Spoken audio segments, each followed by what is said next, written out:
Good evening, everyone. It's round 4 of OOR's Simrigs Sprint Sundays, well, featuring split yellow and green. We're here at the legendary Monza circuit, just to the north of Milan.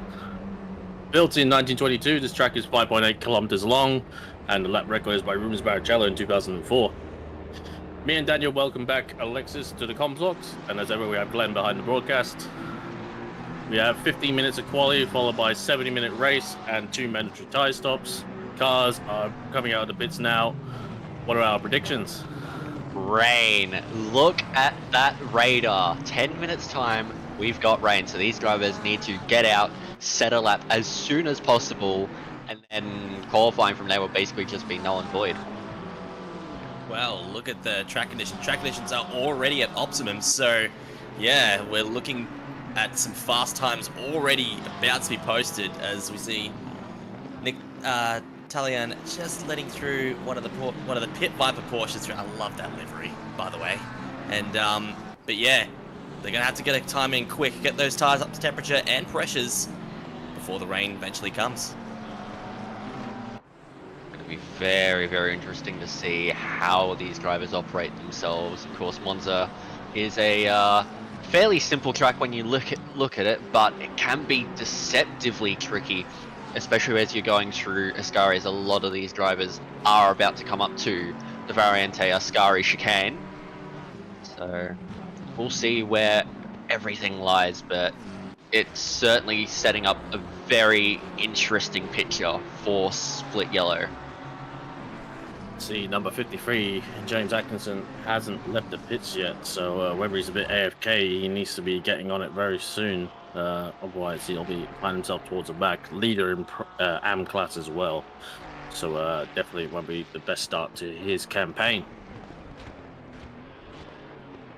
Definitely need to get out if he wants any chance of getting a reasonable lap on the board, or else he will have quite the challenge ahead of him for the 70-minute race that we have coming up here at Monza. And that's honestly been one of his strengths. He's qualified very well for these last couple of rounds. So, yeah, he really needs to get his skates on, get out of the pits, and set a really nice time. Lumberman will need to try something as well, as he's had to return to the pit lane in the 660 McLaren. So we look on board now with Chris Keeley in the ANL esports entry. Of course. Very, Yes. very, we love the, Maturity. the maturity and, yeah, all the Pepes in the back. Oh, jeez. Yes. I always keep forgetting about that. It's, Plenty of it's a ding sight to dongs. be, yes, it's a very, sight to behold. Here we go, a much better livery here with we go on board with Regan Herbert in the Pit Viper Mint Poseidon. Yes, Mint Poseidon Porsche. I'm a stickler for any kind of purple car. Any kind of purple on a car, instantly one of my favorite liveries.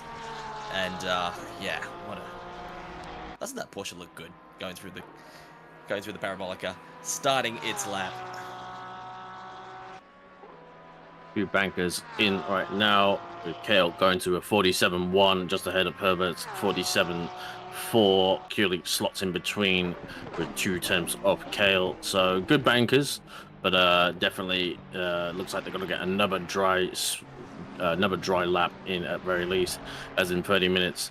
The rain has now gone to plus. But remember, the race, I believe, is only 3 hours after this qualifying session, so it is potentially going to impact the race as well. Very spicy indeed. If we get weather for this 70-minute race we've got coming up, these drivers have got a big challenge ahead of them, especially going into turn 1. Although, on lap 1, turn 1, they may be a little bit more cautious if they know that it's going to be wet.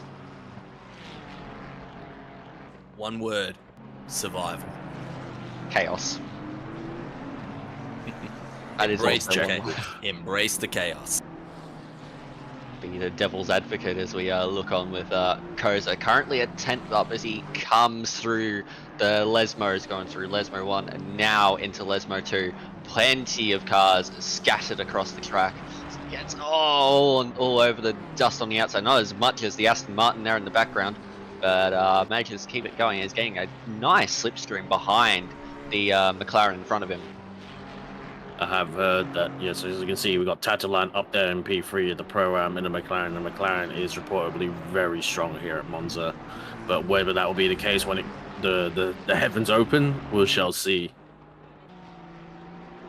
Look at Chris Cooley though, 6/10 up as he comes out of the Alvareto, formerly known as the Parabolica curb. Ooh. Does lose a little bit coming out the exit, but 5/10, and that is a 46.8. Really good time by Chris Cooley. What can Koza do? He's right there, but he's not going to quite have enough to beat Cooley's time. Will be about a 10th off, and yeah, there you go. 46.912 for Jamie Koza. So getting into the 46s already, but it's all about that one question: is the rain going to appear? Well, it's saying 10 minutes time, or will it remain dry for the remainder of this session? Will all drivers get incredibly lucky? I think that's why we're seeing Koza. Oh, Dear. That looks like Fleming in the 20 is skated off, possibly in avoidance at turn 1. Not ideal. So you have to find the space. Everyone's still jockeying for position somewhat, trying to find their own gaps. But yes, not what we like to see. But it's so easy to just keep closing in on the car in front when you're braking into turn 1, just because it's such a hard braking zone. One of the hardest braking zones you will find anywhere in the world. We look on with Regan Herbert, who's gliding that Porsche through Ascari. Finds a bit of time on the exit.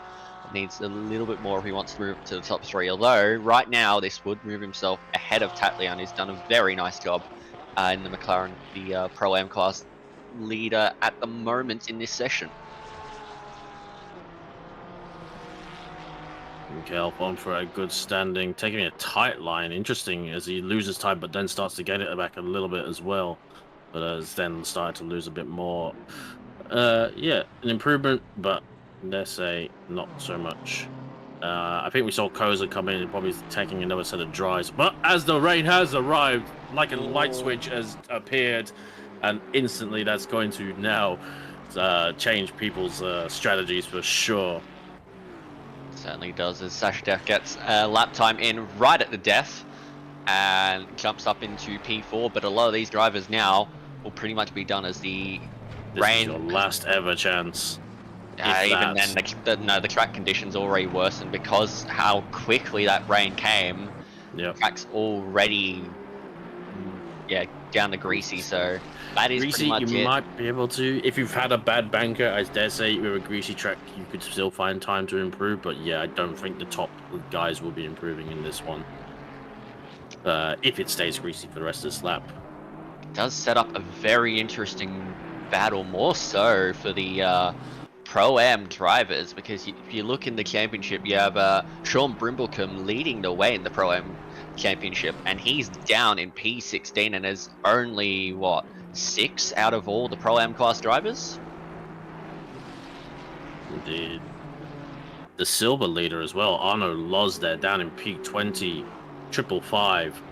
That is a really bad standing for Arno Loz currently, and dare say might not be able. He could improve based on his current banker lap time, but yeah, he'll want to rectify that as soon as possible. As absolutely not. Oh, wow, look at the delta. It's already 1.5 seconds off just from that little change in the conditions, going down from optimum to greasy. Yeah, they have absolutely no chance of getting these slick tires. These cut flicks up to temperature and pressures and getting to grip onto the road. They might as well just park it. That's the problem. Like, even if you can keep the car going, like keep it under control, you just don't have the cornering speed to make up the time. And unfortunately, I think it's going to spell the end of this qualifying session for most. But we'll see. Never over until it's over. And let's see what other people can produce with 5 minutes left to go. I think that's pretty much, this qualifying session run. But yeah, you were talking about Arno Loz, but actually it's your top 2 from the silver class in Arno Loz and John Carter that are further down the field, while Brendan Walker and Jacob Fleming, I believe they're both in the top 10 in this qualifying session. So overall, they've definitely capitalized on, or so far at least, on Carter and Loz's misfortunes. And yeah, there we go. Fleming and Walker, P9 and P10 respectively. Carter and Loz, P19 and 20 respectively. Yep, the pro-am showing up silver once again. It's usually the other way around, but excellent showing from a lot of the pro-am drivers. That said, you look at the top 3 pro-ams, all McLarens. I think that's been an indicator of their speed, particularly in the first sector. Absolutely, yeah. Well, you look at the fastest first sector, and you have 2 with the fastest first sector. You had Hewley, who was leading the way, and Tatlian in the Pro-Am leading McLaren. They're both 34.625. Then Ferrari gains a bit more as you come through Sector 2 and Sector 3. But no, I think it's going to be a bit of a race between the McLarens, Ferraris, and of course the Aston Martin there of Chris Hewley. Damp track now, so yeah, best of luck to whoever's left on track, Nigel Lamadan. But giving you something to watch at the very least. A few drivers out there want to. That's the thing. If it's way in the race, this is now a chance to acclimatize to those conditions. What your car is going to feel like, what kind of TC you want, what kind of ABS, whether you want to soften your bump stops, take a bit more wing, because I dare say a lot of people will be running very little wing at this track, even the GTR. Yeah, I was literally just about to say the same thing. You just read my mind. This is effectively now, yeah, a test session for only about 3-5 minutes. Oh, as Cricky takes it through the death curbs, through that chicane, and yeah, he's testing the waters here, literally, and yes. Yeah, testing those waters, and yeah, seeing what he can get away with, if, and that's a big if, rain is apparent in the 70-minute race. Well, just looking at the radar, rain is decreasing in 30 minutes, so I don't know what the conditions are going to be like for the start of this race. Of course, there is about a 3-hour gap between the qualifying and the race actually starting, but you would at least think that the track would be green as Mike Crick. That's a big drift through Ascari. Be feeling those in his fillings, to say the least. But yes, 3-hour gap between the start of qualifying and the start of the race. 3 p.m. in-game time is when the race will set off. So yes, as we have another GTR going for a little bit, that's Taplin. And yes, I was going to ask, I've not had too much luck with pad 1s in the past at Monza. What kind of brake pads would you guys be running, given now potentially wet conditions on the cards?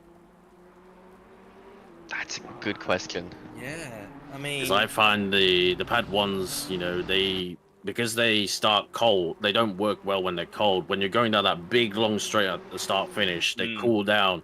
So for the first part of the braking zone, you don't have that bite, and then they start to come in a little bit towards the end. So it's very tricky getting that, managing them with the brake ducts.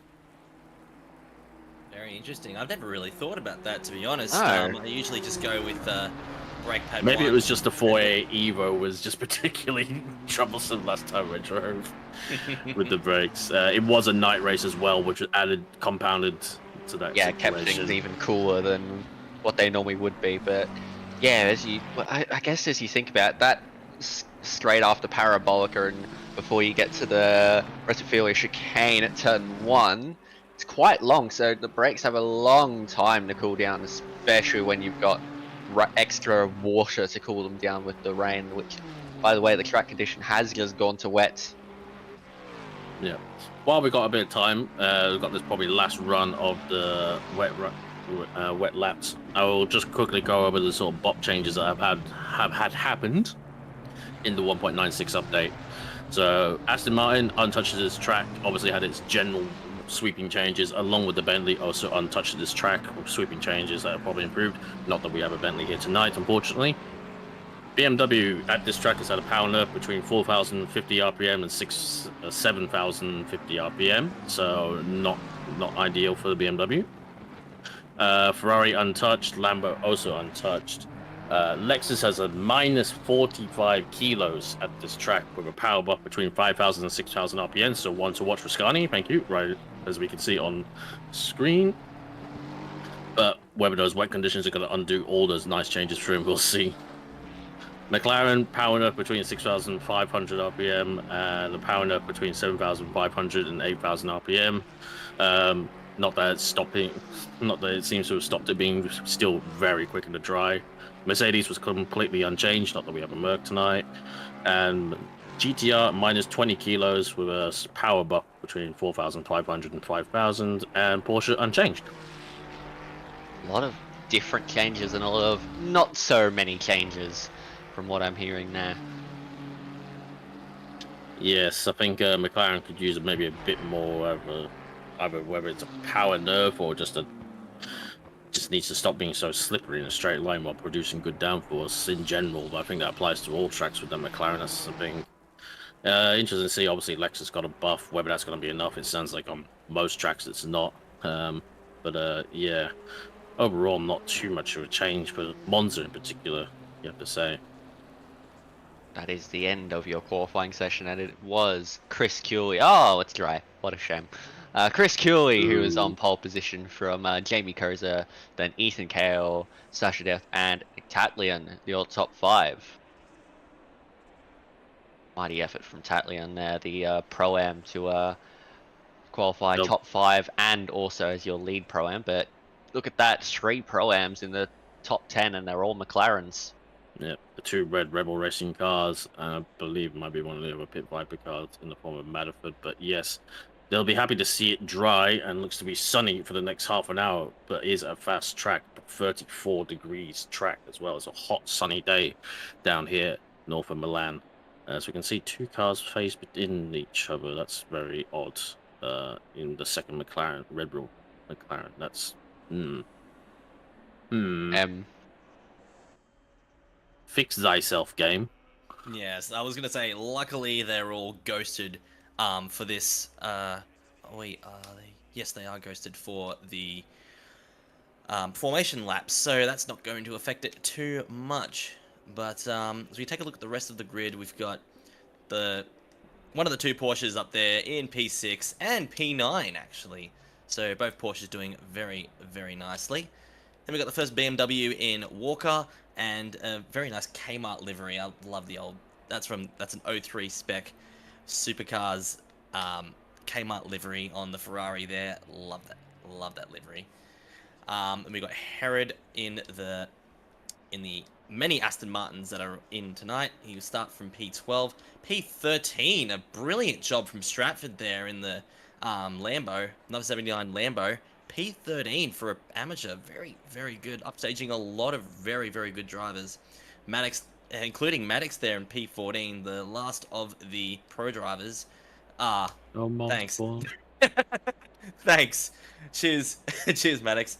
P15, we have Jones and Sean Brimblecombe, who is a bit lowly in P16 there. He's going to look to make a lot of places, whether through strategy or from outright pace. Webby in P17 in the 111 BMW. Another BMW. It's meant to have Carter in it, but for some reason he's shown up as P8. Sorry to interrupt. That is very weird. But we'll keep an eye. Gonna say, yeah, that's probably the car that's clipping inside of Matterford, you could say. Yes, Matterford. Yeah.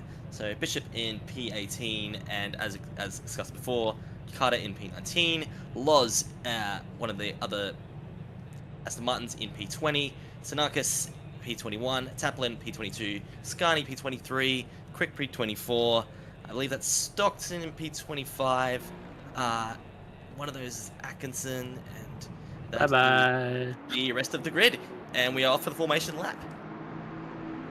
We'll see, has everything sort of sorted itself out in terms of the positioning of the cars, and it looks like it may have.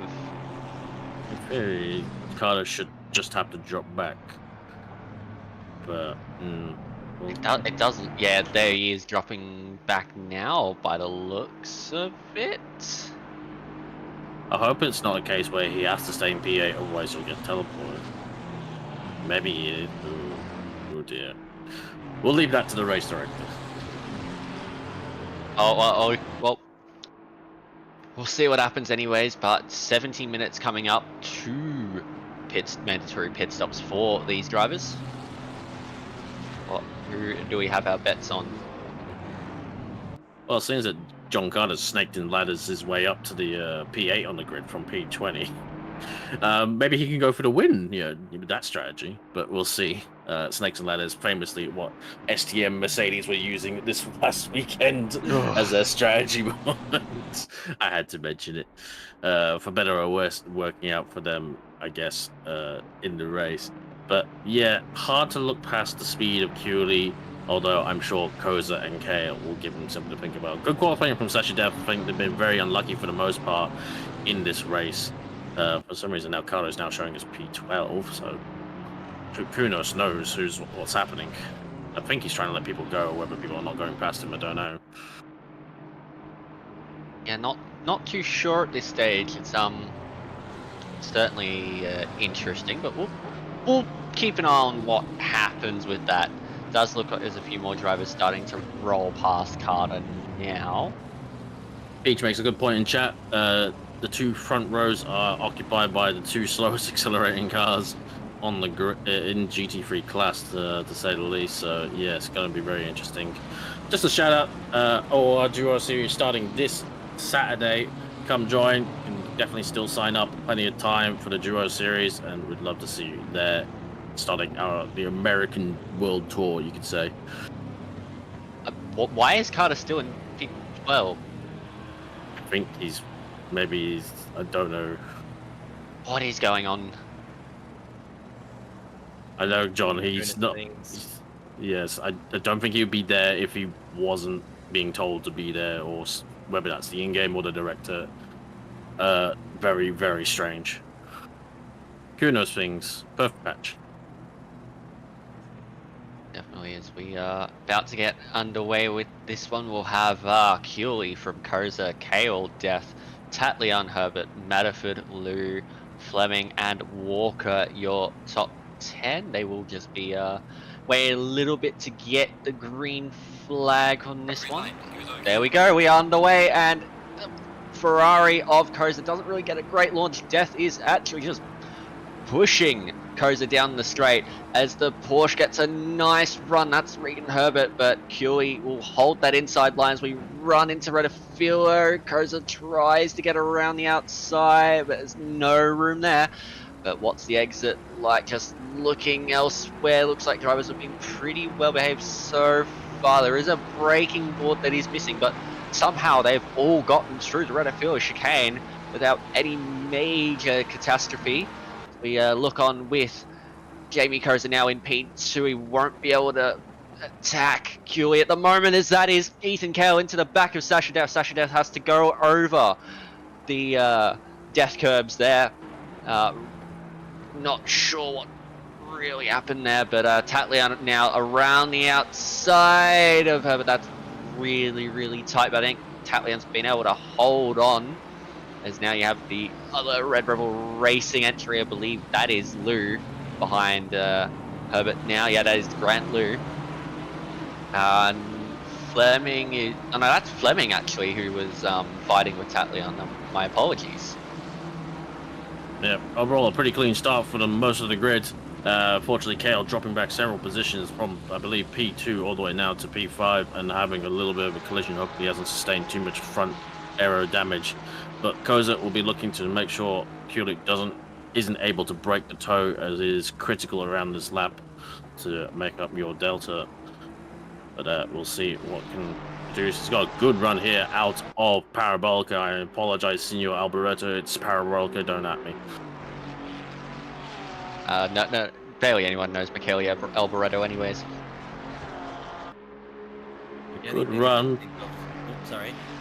No, you go, Daniel. I was gonna say, the only thing I can think of with Michele Alboreto is that that little quip from Murray Walker saying he's got Alboreto, he's going for Alboreto, he's passed Alboreto, and now Nigel Mansell has passed Michele Alboreto's. He's gone from 7th, 6th, 5th to 4th, and now to 3rd, and this is lap 23. Something like that. Thank you, Murray Walker.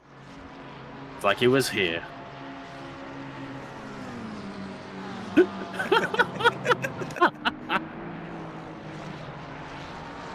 Oh, bloody hell. Welcome to Monza. Welcome to Octane Online Racing. All the impressions that we have here, as it looks like Fleming has dropped back and lost a position to Grant Liu in the 157 McLaren, and it looks to be getting a little bit of a train behind him as well. Those McLarens do look so fast, and I dare say Liu is eyeing up his own teammate in the form of Tatlian. Yeah, as we see, that is a hard block there from, I believe that was Tadlian on Liu there. We see Jamie Koza negotiate Ascari very nicely, but Cooley still pulling away.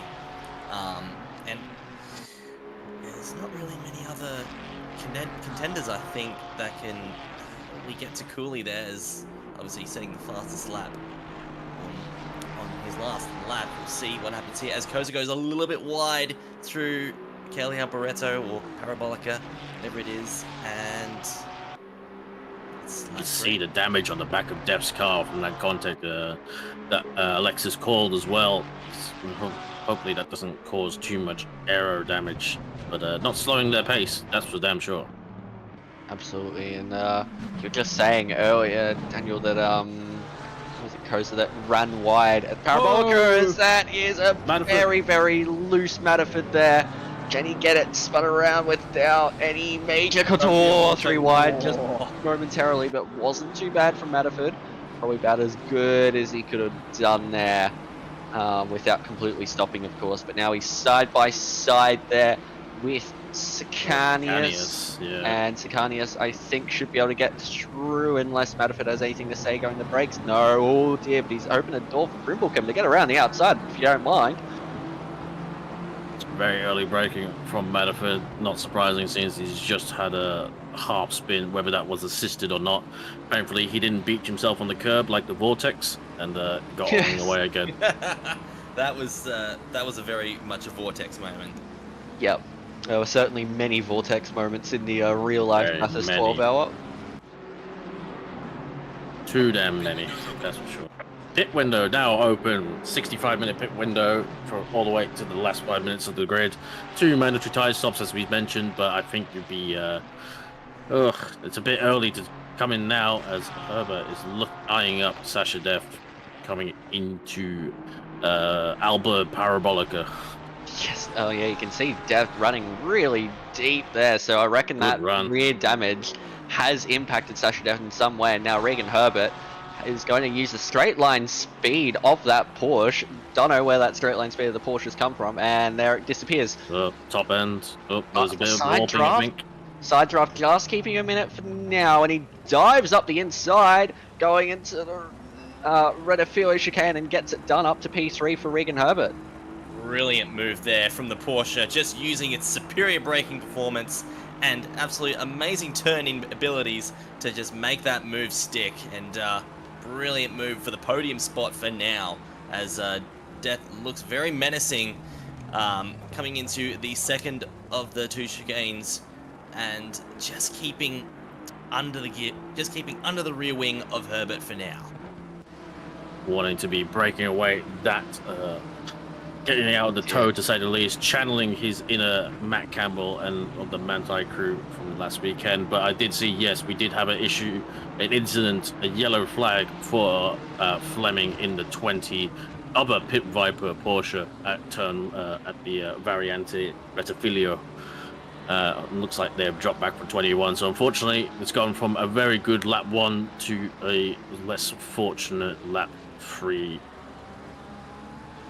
Unfortunate there for Fleming, was doing rather well, but yeah, it's just lost out there a little bit and is now under pressure from Lemmerman, who's making a bit of a comeback with Atkinson after they both missed qualifying in the dry, and straight through goes Lemmerman with that straight line speed. Gets loose going into the Ascari chicane. That might open the door for Fleming if he gets the exit, but no, gets a little bit too much that curve coming out of Ascari. And now here comes Atkinson once again, and he's going to shape for a move up the inside into the Parabolica curve, and that will be easy done for McLaren. Indeed, we see Madaford has served their first stop along with Kumar, who is second in that Pro-Am championship. So definitely one to watch to see if they can recover overall as we look to get a replay. Yeah, so this is Fleming. He's tucked up behind the BMW there, looking to just tuck in the draft there. There goes, I believe that's Herod. Loz. Sorry, Loz. Ooh. And Fleming just loses it under brakes after a little touch from Loz and just goes barreling through the grass. Loz had to take evasive action as well, and very, very unfortunate from both parties involved. Although Fleming coming off much worse, and as he's taking a early pit stop, I wouldn't. There's another incident, I believe. Oh, there's a multiple car incident, at least involving Maddox. Man. Yeah, they seem to have recovered now, but yeah, I think that was involving 660. Yes, man, and yeah. 765. So maybe Maddox. I swear I saw 765 as well. That also had a yellow tag next to it. So yes, unfortunately, something has gone down. Yeah, and there you go, Maddox dropping down the timing board. I think that is actually Maddox just ahead of Lemmerman. In fact, yes, it is. You can see they know. Oh, he's disappeared. Yeah, Maddox is disconnected. While driving. Yes, while driving. Definitely, that wasn't completely stopped, unless that was an Alt 44 job. But yes, that's very odd. So unfortunate for Maddox. He was making good progress up the field, and then just had it coming together at the Variante della Roggia. Yeah, another one down, unfortunately. It is certainly becoming a race of attrition at the moment. You can say that again. Absolutely. As track has now gone optimum, and Herbert still kind of fending off this fight of Def and Kale. It's very good on the brakes, Sasha Def, but no, not so great on the exit. Dare say a little bit of a connection issue with Sasha Def. I've seen that car maybe warping a little bit, and it wasn't too great through that last chicane, to say the least. Yeah, it was a little bit of a warping around for Herbert, I noticed as well, so that may have just been the Kunos service being Kunos service for a quick moment. Wouldn't be Octane if Kunos didn't throw a spanner in our works. Yeah, we're just gonna have to look at the back of I just saw at the track map there, Jones having a moment going into Variante del Rettifilio. Yeah, I'm not sure what happened there, but I did see a yellow flag at the corner of my eye, and now we just see Jones in dead last, unfortunately. Long race to go. Definitely something can be recovered. There are points all the way to the end, and just because you're last on the grid doesn't mean that you will finish last. But you will if you give up. So never give up. Meanwhile, car 88, I just saw, got a 10-second penalty there for causing a collision of some kind. Let's see what exactly that was. We see a yellow flag there at Parabolica. That is the triple one. It's Webb. That is, yeah. Webb and Brimblecombe. Let's go to a replay. This is Maddox, I think. Yes, this is what happened with Maddox. There's Carter on the inside. Oh dear. Very much a closing gap that was very much closing, and unfortunately Maddox is the non-beneficiary of it. So yeah, very much the something of death. I can't remember. See, Ethan Cale now a 10-second penalty for bumping the back of Sasha Death. That is a pretty big penalty.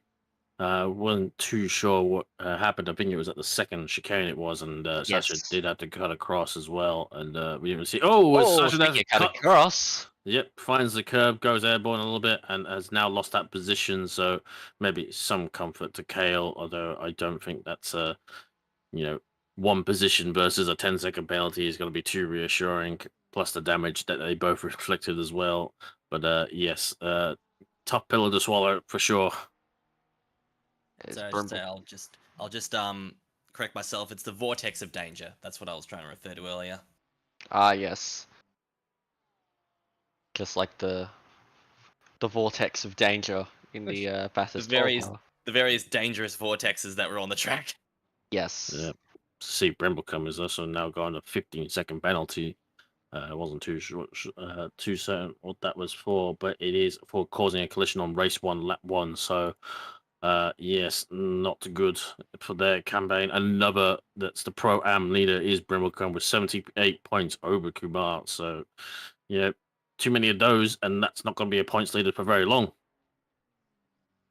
Definitely not. Yeah, because you look, Lou and Tatlian, they're not as close to the Battle of Brimcombe. In fact, Brimcombe is quite clear right now of the rest of the Pro-Am field. So an off weekend or an off week here shouldn't hurt him too much, but he does need to keep in mind that gap may be reduced a fair bit as we go into the latter stage of this season. Yes. It's all about consistency when you're putting towards putting a championship campaign together. Speaking of Lou and Catalan, we spoke about the speed of these McLarens, and they are hanging on to this top 5 of pros very, very well. And I don't think they're dropping them, to say the least. So maybe they could be closing in a little bit with the shenanigans that have been happening, a few overtakes, the time lost between fights. As Sasha Depp is closing in on Chaos, it looks like a bad run for Chaos out of the Variante Ascari, and might get a little bit of a bad run as well into Alboreto. So it looks to possibly a bit new, just getting a tighter line. Into the slipstream now goes Sash Death on Kale. Can they get up the inside? No one. Close enough. You can definitely see, like, yes, Koza hasn't been able to get too close to Keeley, but definitely isn't dropping by much, only 1.3 seconds. So, a botched pit stop could change all that for sure. So no one's really dropping anyone for dead, to say the least. Meanwhile, we look to the front here, and Chris Cooley just making a steady gap right now on Koza. 1.6 seconds up from, I believe it was 7/10, maybe a couple of minutes ago. So, yeah, Cooley once again just cruising out front. So yeah, 195 with the 10-second penalty. That's Scani. Scani. And I believe last time it was the 277 just before Scani. Sanakis getting a 10-second penalty For jumping the start. Oh. Yeah, Scani and Scanius, according to the bot, is they jumped the start, so may have been out of position. We'll see. It's definitely a new one. New ones on your bingo cards. Cross it out. Yeah, so they've clearly gone over that 80-kilometer threshold. I think the stewards allow for a little bit of leeway in that. Yeah, they may have been not over their pit boxes. I know they like to make sure people are in 2 lines and not all scattered left, right, and all hodgepodge. Well, usually if they were not in line with their start box, then that would usually be a out of position penalty, you would think. Oh yes, as well. Yes, both instances a pretty rare case, we'll say. So they have to have done something pretty damning to get a penalty for it, as there is allowances given. Certainly, but Keeley up front hasn't been able to break too far away from Koza, but these two have been running away a touch from the chasing pack of Herbert, Kale, Def, Lou, and Tatlian. Yes, I think Cooley, the Aston Martin, is a little bit stronger in this first sector and generally pulls about a 10th or 2/10 on the Ferrari, but you can see the Ferrari starts to really... Oh, Herbert's going for a lovely slide out of the Variante Rettifilio. But I was going to say, yeah, the Ferraris do, I think, claw back, particularly in these 2 corners as well, and through Ascari. They are a lot, I think, generally their drivability and smoothness is a little bit better than the Aston Martin. Yes, certainly the Aston will struggle going through some of these corners, but the Ferrari, for the most part, is pretty stable, though.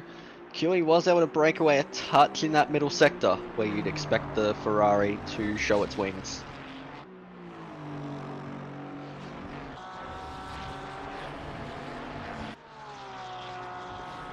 Absolutely. It's great to see Herbert up there, a very fast pedal in the Porsche, and good to see the Porsche not suffering too much on these long straights. I'd definitely say it's an outlier from its previous version, while the previous car was very quick and even is still quicker on some circuits. Through the tighter circuits, it was definitely not so great here. In particular, the old Porsche was unfortunately a sitting duck for most of these straights.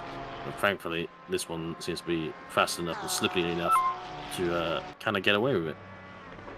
Maddox picks up a 15-second penalty for causing a collision on lap 3. That might have been an incident that we saw in the replay with Carter. Whether that was lap 3. I wouldn't think it would be that, because I'd probably lean more in favour of Carter being at fault for that one. If anyone had to be, that is. Unless there was some other incident. But Atkinson picks up a 15-second penalty as well.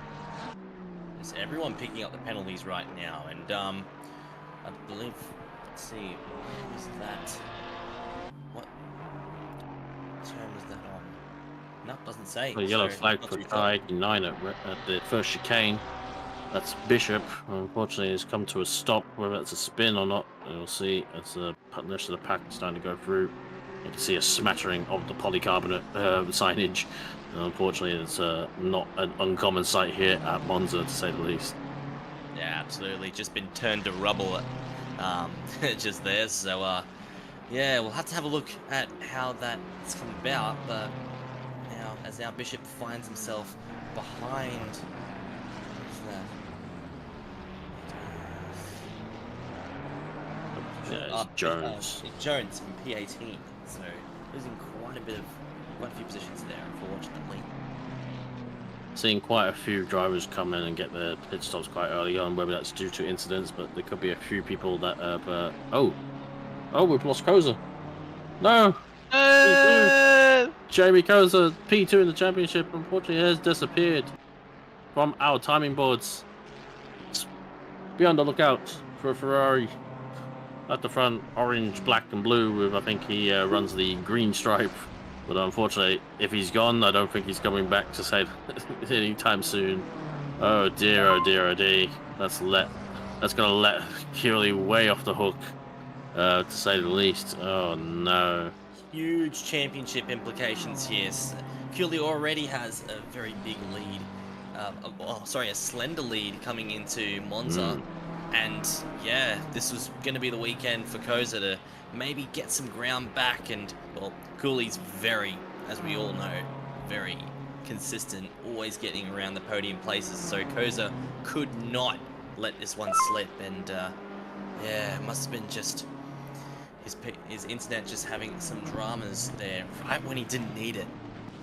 There's definitely been a few internet dramas all around, up and down the grid, whether it could be potentially a in-game issue. We've seen some weird things happening with cars, like kind of teleporting back to pit boxes and suddenly back to the racetrack. It's some weird things are happening, but whether it's just Australia's internet being as good as it ever is, or whether it's something a greater issue, but that's unfortunately spoiled a rather tasty championship, to say the least, because like you said, yes, Curley on 400 points, only 28 over Kosa, a meaningless amount of points, to say the least, in the grand scheme of things. It's but unfortunately that gap is now going to extend massively into a much bigger gap, and I dare say he will be overtaken by at least Kale for sure in the championship. Speaking of which, Curley, Herbert, and I believe that is Tatalan, yes, Tatlian, now come in to serve their first pit stops, and taking on a fresh set of tyres, mandatory new tyres, although dare say Curley could use the same tyres and probably still have the crazy pace that he does. Yeah, most likely. I mean, Curley has been very, very, very fast. There's another penalty there for Brimblecombe, this time for a collision on lap 6. Yes, I think that was the exit of the last corner that we did see earlier on the track map with the BMW. And that is his second penalty, so he's just come in and served his first stop and the penalty, and now for his second pit stop he's going to have to serve another penalty as well. So, and there is obviously penalty points system overall, so you know, if you're a repeat offender too many times, you could serve a quali ban or even a race ban if you're especially naughty, and dare say a paddling could be included as well. I think many would rather take the paddling rather than a quali or a race ban. Oh no, yep, as we see in YouTube chat, Jamie confirms it is a disconnect. We are so sorry to see you on the sidelines, Jamie. You were doing very well to keep Hewley just as honest. Who will keep him honest now? We shall see. And hopefully Herbert and Kale can close up and keep him on it to the end. We will see what happens. But gotta keep an eye on those gaps to start with. I think Herbert will be about 5 seconds here, 5.5 seconds behind Chris Hewley. Well, we still have 46 minutes to go in this race, so really anything can happen. But as previous history might, recent history might suggest for us, is that once Cooley is in the lead, he does not relinquish that lead easily. As we see, Kale, I believe, was just straddling that that first chicane there, and might have just missed his braking point there. I do apologise. Spike to Fire Lord Racing to confirming yep, race bans are not a thing, but second quali bans are definitely on the cards and will be case by case basis, and definitely a stern talking to, to say the least, and find out where there's room for improvement. We want people racing. We don't want people on the sidelines. For absolutely, you know, we're not pros. We're not full timers doing this thing. It is for fun, but also for competition as well. We want to maintain a level of fair racing up and down the grid. I like to use the term semi-professional. Skim professional. Light. Professional, the demo. Professional bot discussions. Low fat, no fat, no calcium, high protein, soy, skim omega-3 pros. Out. Out. Or for an extra $1. Full fat, no fat. I just want bop that tastes like real bop. Did that freaking the old Paul's milk ad where it is? It's a legendary ad. It is. It makes me feel old now. So I feel like that. It's like it was on yesterday. No, I'll just sit in the corner and play my bop it. I like the Simpsons parody. It's just like it's Daddy's turn. Bop expression. Yes. So here is Eric Scarni was yet to come into the pit lane for his first stop. What kind of speed Scarni is getting in that Lexus? Surely it's going to be one of the fastest in the straight line here. Otherwise, what's the point of the bloody thing? Well, thank you to Glenn. You can see getting on 260, 265, 270, 275, 280, 283, 4. I saw a 4, and he gets it stopped. Those brakes are going to be. I need anchors or parachutes surely to get that thing stopped. Wow, 284 without a draft. That is insanely fast in the straight line. That's faster than what any Porsche will be able to do going down Conrad Straight in Bathurst. Let me tell you that.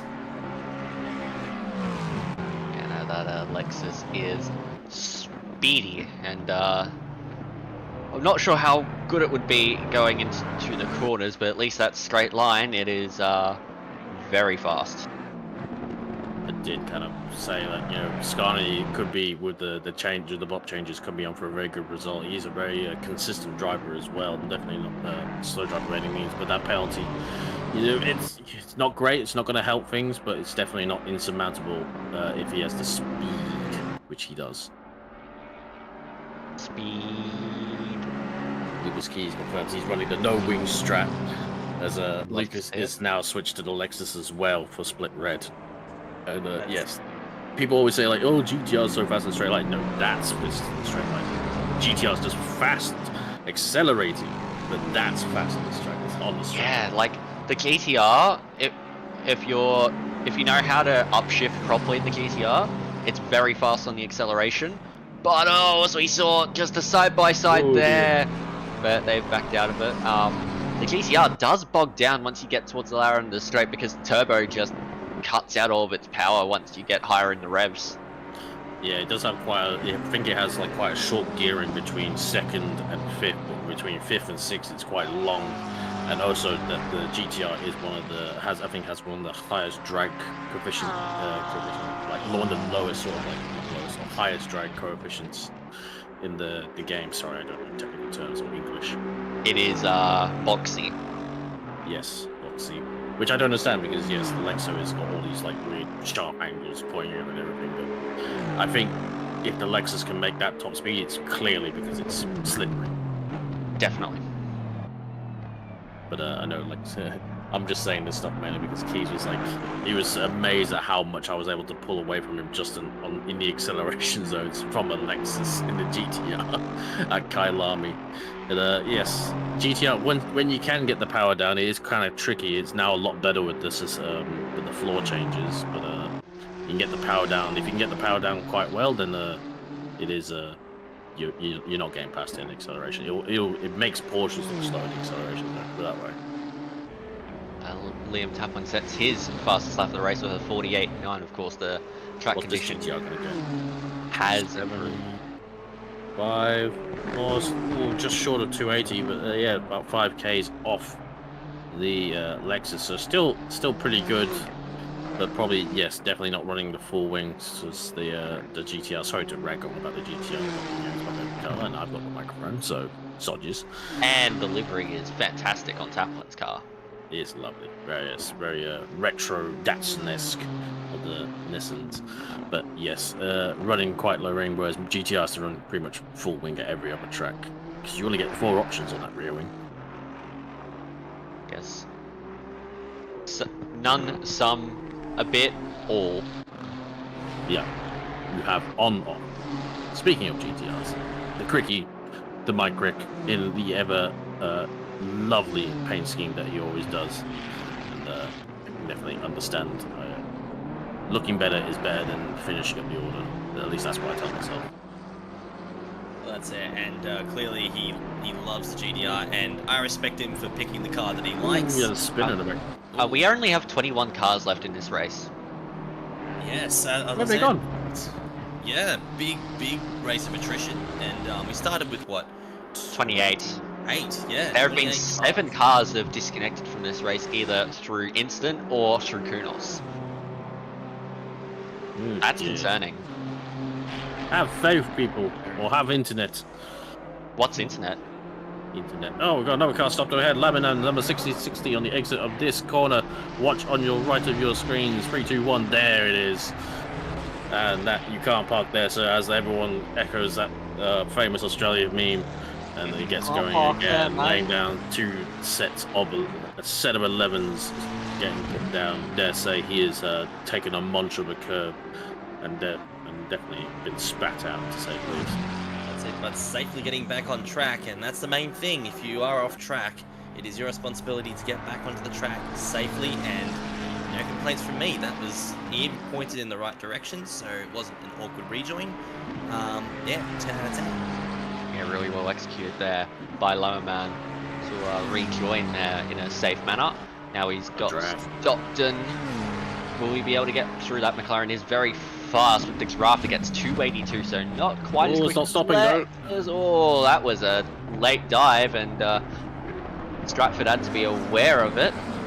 I don't think that was intentional. That looked like he braked early and then was not stopping. There you go, Darty and Cat coming in with saying that he also had a DC, so a lot of drivers are disconnecting from this server.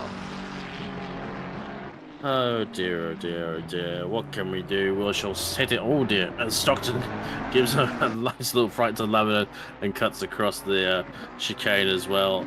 Yes. You know, not great for those who disconnect, good for those who are going up the thing. That's not the line, Stockton. Get it under control, slow down. But yes, definitely going to. I think definitely going to shake up the standings this race, to say the least, for Split Yellow. There's a 6.7 seconds gap to Cooley for Herbert and John Carter getting a penalty, 15 seconds penalty for collision on lap 5 there. So that is possibly that incident we saw at the chicane, but we shall see. There you go. Carter is also disconnected from this one as well, as we can see in chat. It's the first DC he's ever had in ACC. Okay, yeah, something's wrong.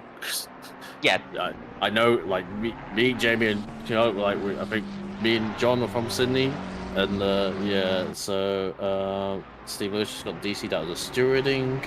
Oh my goodness. I think yes, there's discrepancy detected. It's like Papers, Please. yes. And it is very much like Papers, Please in how they're organising the admissions into the server and the disconnects.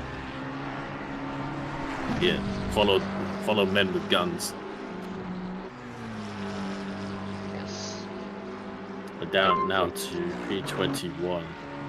Who is next on the disconnected doom and the split green? It will be after this race and sweating profusely, to say the least. Looking at this rate, but oh my goodness. They'll either be sweating profusely from the potential of a disconnect or just the temperature it is currently. Absolutely. No rain, unlike qualifying, but maybe the sun is glaring on the server box or the internet node at the circuit and just disconnecting everyone. As we did happen, I do remember an incident at Monza, I think last year or the year before, or sometime over COVID. The whole of the GT World Challenge was there for their round, and the whole internet for the whole Monza region just cut. It was gone. So they had to cancel the whole, basically, day of racing. Oh, great. Yeah, just everything went down. It's completely dead. It's Fantastic. like, wow. And it's gone. And he's gone. So that's that's a new one, to say the least. But, yeah. Yes. Maybe it's F1 are threatened by us because F1 testing is on right now. Maybe they want our viewers, so they're disconnecting all our races. Well, I mean, I haven't been watching testing while this has been going, but I haven't been watching the T20 cricket going on between New Zealand and Australia right now as we hit the halfway mark in this race. Oh yeah, I love croquet. Ah, yes, croquet, my favourite. It's the ones with the balls and the hoops, right?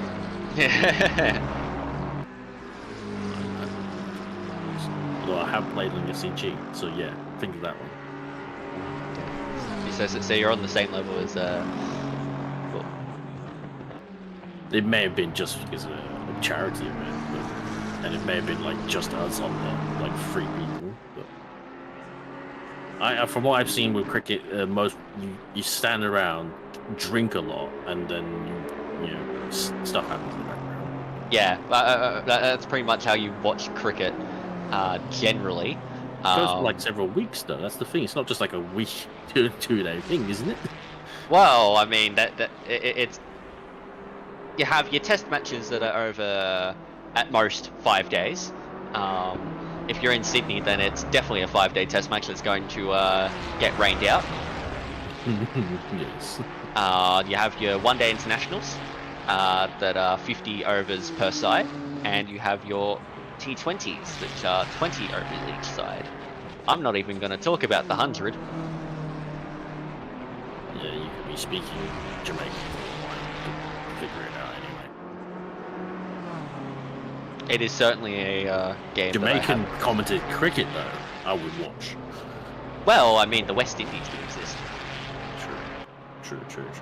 Anyway, enough. There hasn't been a disconnect since, so I think we're going well. Whether that has been mostly, feeling's pretty sleepy now. We're going to put the chat to sleep.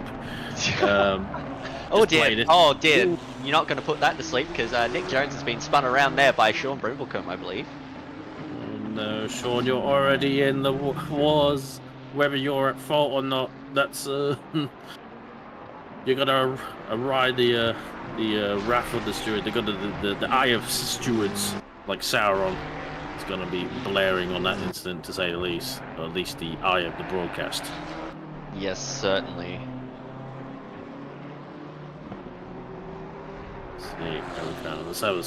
Let's take a stock of the field. You know, that said, you know, it's nicely laid out. All the pros at the top, the silver from mostly together, pro-am and am we weren't talking about, but you know, it's like it's doing like my organization. Your part of me is like feeling yes, nice. Yes. Yeah, all the pros together are certainly satisfying. But also just hearing in that there will be a server reboot after this race. So Split Grade, hopefully you won't have the same issues. We will get the spanner, give it a few knocks, pour some beer on it, and get it restarted. That's how you do it, right? Yeah. Always pour liquid on a server. Yeah. It can be any liquid, although Foster's works best. Oh wait, no. God, I've mentioned Foster's. Disgusting. Actually disgusting. No, it's because I've been watching too many like early 2000 F1 replays. Back when, you know, Foster's was a thing. Oh, the big sponsor for F1.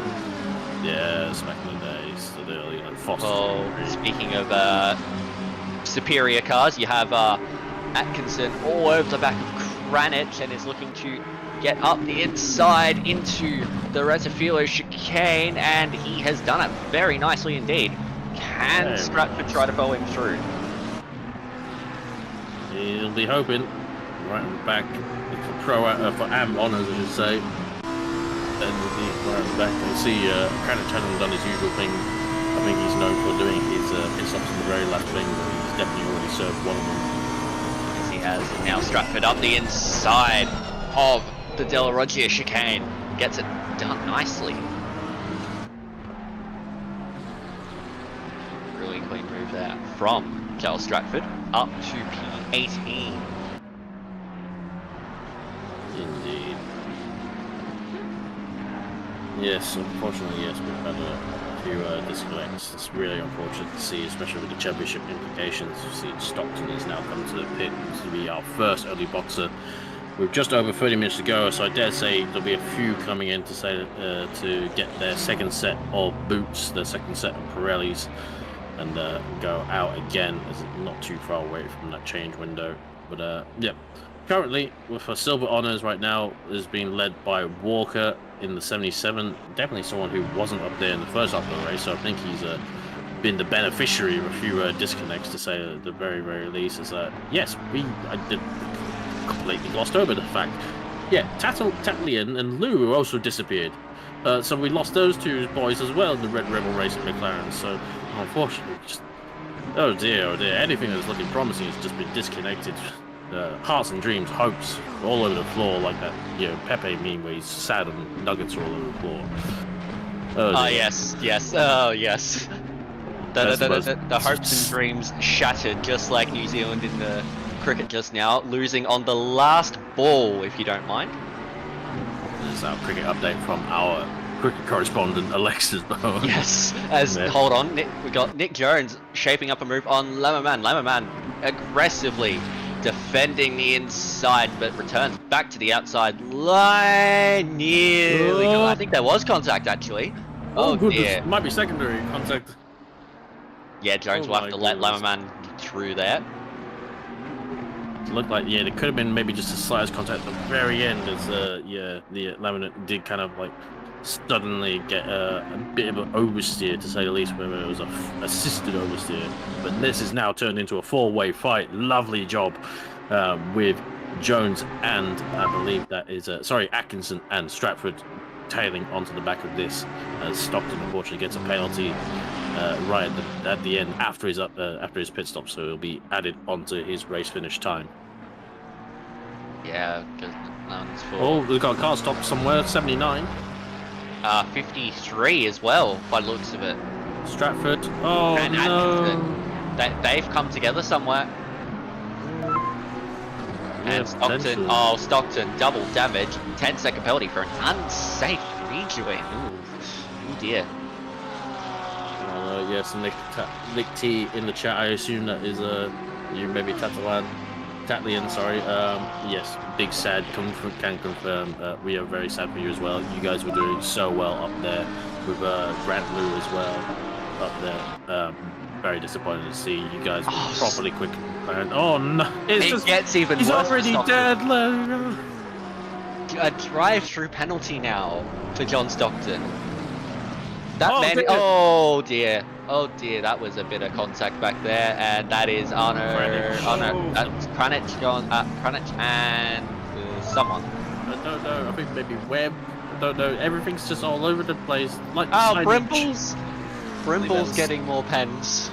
Stratford was sorry, I'm back, guys, but Stratford was stationary in that first part of the Variante del Rettifilio. But yeah, it was a massive incident going into there. Yes. Cricky on course right now, leading Am. I think he's the rest of the Am and lower half of Pro Am all self-imploding. I think he's on for a good standing right now. Good to see Crick take the Am honors in the GTR, the best car out here. Yes. But I probably Only that was another 26 minutes for another disconnect. Well, we'll just got to hope for no more disconnects as Cricky, well, he's just been keeping out of trouble and keeping his nose clean, and look at that, it's paying absolute dividends for him as we see Lamnan defending from Jones here, and he's going to do a mighty effort to keep Jones behind him. He's shown really good pace throughout this whole championship, as they now going to have a drag race, and no, Jones comes into the pits to make his final stop. I was going to say, yes, very good racing, good overall pace from our promoted rookies. They've been doing an excellent job in these McLarens for the most part. Been a bit unlucky, being caught up in other people's incidents, dare say, or in incidents of their own. But have to remember that points are based on positions, not as on the class. So if you're wondering why he's not letting a pro-am through, it's more points if he stays ahead. It is not based at all on classes. As Brimmelcombe has now come in for his last stop, but he will be serving 30 seconds, if I last recalled, two combined 15-second penalties. And yes, big paddling for Brimmelcombe will not be helping, at the very least, this race, but also going forward with the penalty points standings going in the future. But that does promote Cricky up into P13, and I think that'll, even when Cricky does his stop, as long as he keeps clean, will stay ahead of Brimmelcombe, as he's definitely tumbled far down the board. But still plenty of pit stops left to go, as Kumar, our lead Pro-Am runner, and second in the championship, fighting said Brimmelcombe for those Pro-Am championship honors. 78 points between them. Dare say, with how far Kumar is, could get really close in the standings. It might have been Cooley involved in the shenanigans here. Oh, it was Cooley that we saw got hit. I was wondering who it was. Yeah, it was Cooley. Yes, that is Kranich, unfortunately, getting into the back of Cooley. Oh dear. As we see, there might be a bit more chaos happening. No. I swear I saw the Lamborghini go stationary for that first part of the Filio. I think may have been just kind of avoiding the action, but I think yes, they did arrive a bit later on after having their incident in Scary on the lap before. But I wonder how much damage that's giving Cooley, and with Herbert only 8 or 9 seconds behind, if it's substantial, that's going to be more than the gap that he has. But we'll see what Cooley can produce in terms of pace, and dare say he might leave it as it is if it's not too bad. They still all have to make their final pit stops, so maybe Cooley might take the risk and go for the preventive damages. Atkinson gets a 15-second time penalty for dangerous driving. He's not even here. Oh no, he is here. Sorry, I thought he was disconnected. He's with P15. He's still in the race. I mean, as you know, no matter your position, some points is better than no points. Absolutely, yes. Oh dear, oh dear. I will say though, this is a pretty intense battle here for runners-up honours here, as Herbert and Def, they've been going tick for tack for almost the whole race. So Herbert doing a very nice job keeping the Ferrari behind him, and but they still both have to make their final pit stops. So I'm guessing they're waiting for who's going to blink first, who's going to take the undercut, who's going to take the overcut, and we'll find out. Yes, and Kale is 7 seconds behind his lot after having to serve his 10-second penalty. I know unfortunately the spectator box can be not too reliable with showing damage on cars, but I can still see the rear damage on the back of Sasha Def's car, and based on the delta between their first pit stop as they come in for their second stop, this Def, I dare say that maybe she hasn't actually repaired that damage to the rear of the 296, and I don't think they'll be repairing it again, given how close they were to Herbert, because that will, you got to be in that fight, you got to be in that toe to really make it count.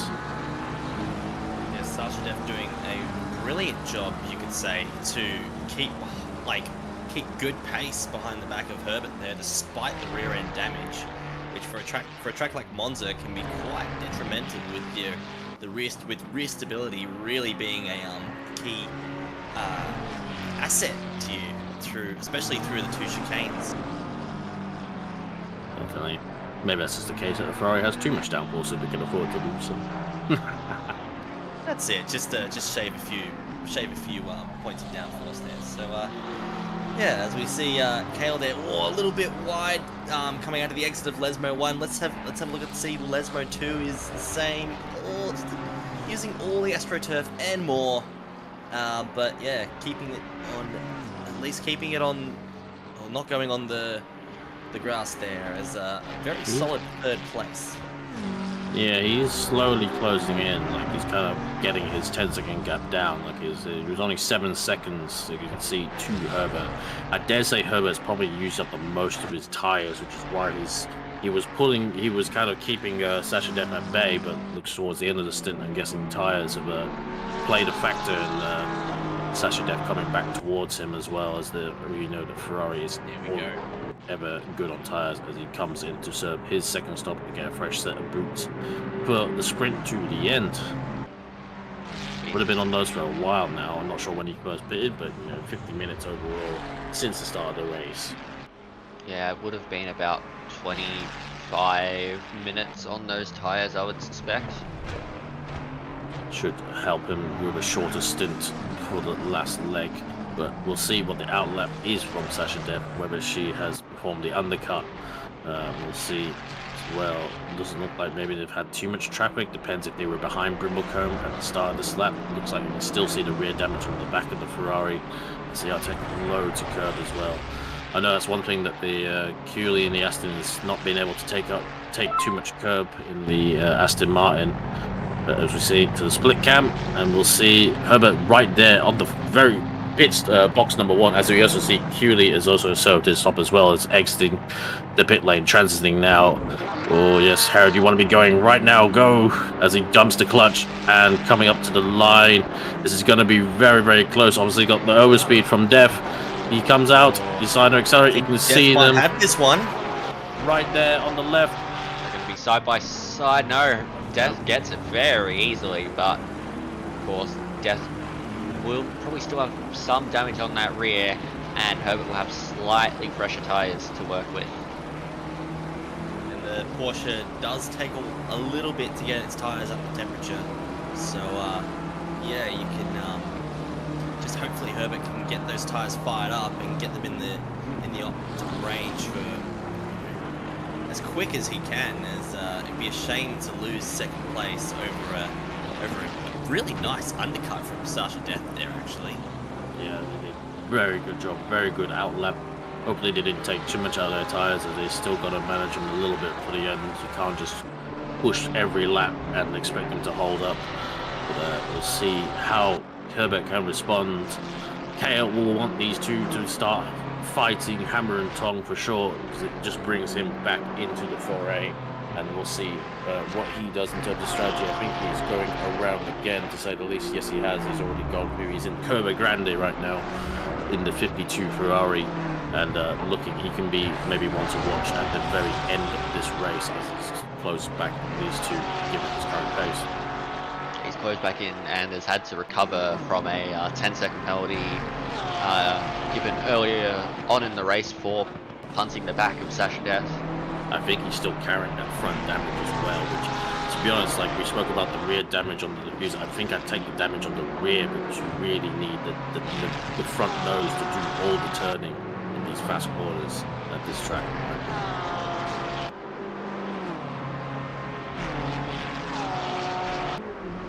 Subjective, but Herod has also now served their stop.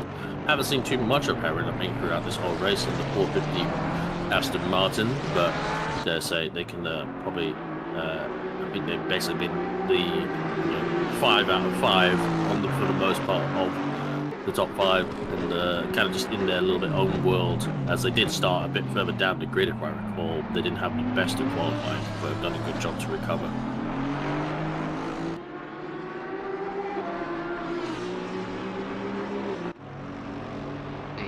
Is now actually coming into the pits, so keep an eye on what filters. You can see that there's just that little bit of damage still lingering on Ethan Cale's Ferrari on the front end. You'll have a bit of transit time, and then you'd expect about a 30-second pit stop. Here is Sasha Death now just coming up to the Ascari chicane. Just clears the BMW, thankfully, just before Ascari. Oh, man, it never looks great from the outside cab. I think it looks better from the inside with how much curb that these cars are taking.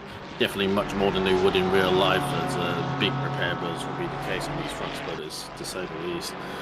But yeah, that's what the game allows us to do.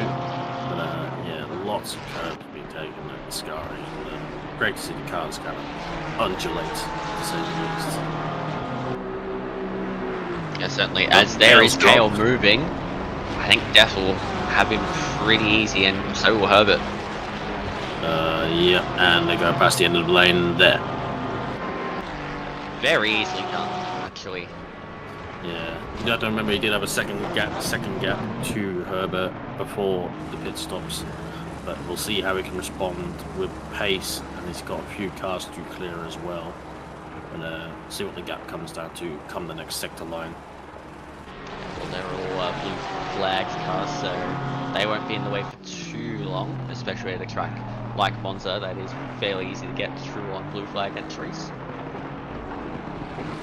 So Herbert within a second of Sasha Death. I dare say the slipstream only really kind of comes into effect once you're about half a second at the very earliest, to be honest, for most tracks. Obviously, depending on what kind of car you have. Cale now at 4 seconds, 4.4, so he's done a really good job to bring down the gap in retrospect to before the pit stops. So we'll see if he can keep the pace up. Fresh set of tyres, and only just over 15 minutes to go. Sorry, just under. Yes, certainly. Anything can happen in this one. We haven't had any disconnects for a long while, so maybe the issues with the server have just been ironed out.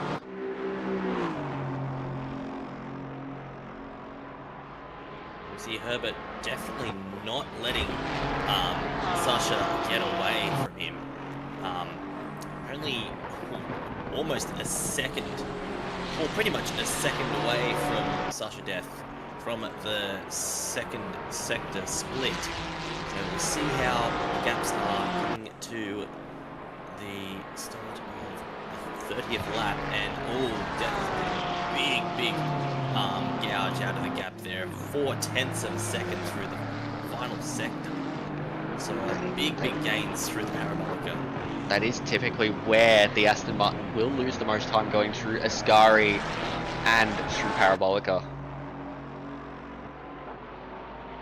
Just whether Death can keep it together going through the first two sectors, where Aston tends to gain a little bit more on the Ferrari. As you can see, no, pretty even going through first sector there, so maybe Death has found a little bit of pace at the Death, but I don't know where it'll be enough. She has to gain 6 seconds in 13 minutes. Absolutely. We've only got one more stopper to do. There's Kranich in the Pro-Am. It'll be interesting to see where he comes out relative to the little gaggle pack we have between P15 and P17, with being followed up by Brimblecombe, who I dare say will probably have the pace over Webb and Jones. So it'll be interesting to count that. Kumar definitely looking for Pro-Am honours this race, and holding down P7 not too far behind Walker as well. Both of those guys doing an excellent job just being in their own race. Thankfully, not getting any issues of the internet gods, and yes, no penalties as well. There's been, I dare say, yeah, I'm very surprised. A lot of penalties. As you just see in the background there, Sean Brimblecombe going for a little bit of an adventure coming out of Scari there, just going very wide. I think he was having to deal with possibly a lapped car, maybe, and I think he's chasing down Nick Jones just ahead with that BMW. I think that is the fight for P15 17 that we are seeing kind of just behind the on-screen battle. Yeah. Unfortunately, now Brimblecombe has got all the work to do now. He's lost a boatload of time. It's huge. Yes, this Kale has obviously got to come up to this lot. Oh, Nick Jones, that's not going to help things. That's very wide. And you're going to give Webb, surely he's going to have a good run down here. I'm not sure how good this BMW is in the straight line, but surely it can't be too bad. And yes, in the draft now for sure. Here goes Webb. He's going to go to the left. Oh, the door is left open. Oh, but not close enough. He knows it doesn't make a lunge too far back. Good driving there. Excellent driving from the both of them. They've both been in the wars a little bit, but that's what it all counts to what it is at the end here. 11 minutes to go as we just going to take a look at all the class leaders now. So we've got Cooley obviously out in front overall, P1 overall, P1 in pro class. We have Walker in the 77 BMW having a very quiet race, as you say there, Cam, in silver class, just taking P6 overall. Very nicely done. Right behind him is Kumar in the 17, number 17, Kmart Ferrari. Very, very nice livery for all those supercars fans out there. In P7 overall, the P1 of Pro-Am, and then Ricky just absolutely doing a masterclass of just keeping it clean and keeping the ship steady and keeping the boat that is the GDR steady, the ship very steady, and P1 in AM class, but P14 overall. So a good showing. Yeah, hoping things are okay. I just saw C60 kind of do that weird teleport to pit tame things. Yes, it's happened to a few cars as well. Oh dear, there's definitely so many things issues. There's cars like, yes, they're appearing in the pit box and they're appearing back out on track as well. So hold it together, server, please. Kudos game, whoever it is, please. Sacrifice another one of chat to the gods behind the technology as Nick Jones lets even Kale through. Very good job. I dare say Kale hasn't been able to make him too many inroads. He's only made up about half a second so far onto Herbert, but I think Herbert was probably benefiting from a little bit of a toe, but has definitely lost that toe now, having dropped back to 1.8 seconds on Sasha Depp. Sasha Depp is flying along and even closing in on Cooley, whether that's Cooley just kind of being a little bit generous, to say the least. Yeah. I think he would react if it was under threat, per se, if Depp does close in. Kranich is in the pit, so thank God. Ah, yes. He's getting a little bit worried there, but Kranich does like to leave it quite late. Not right on Depp's door just yet.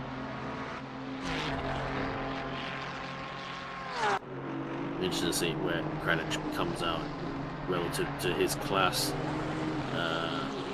So that fight for P15 to 17 is very close overall.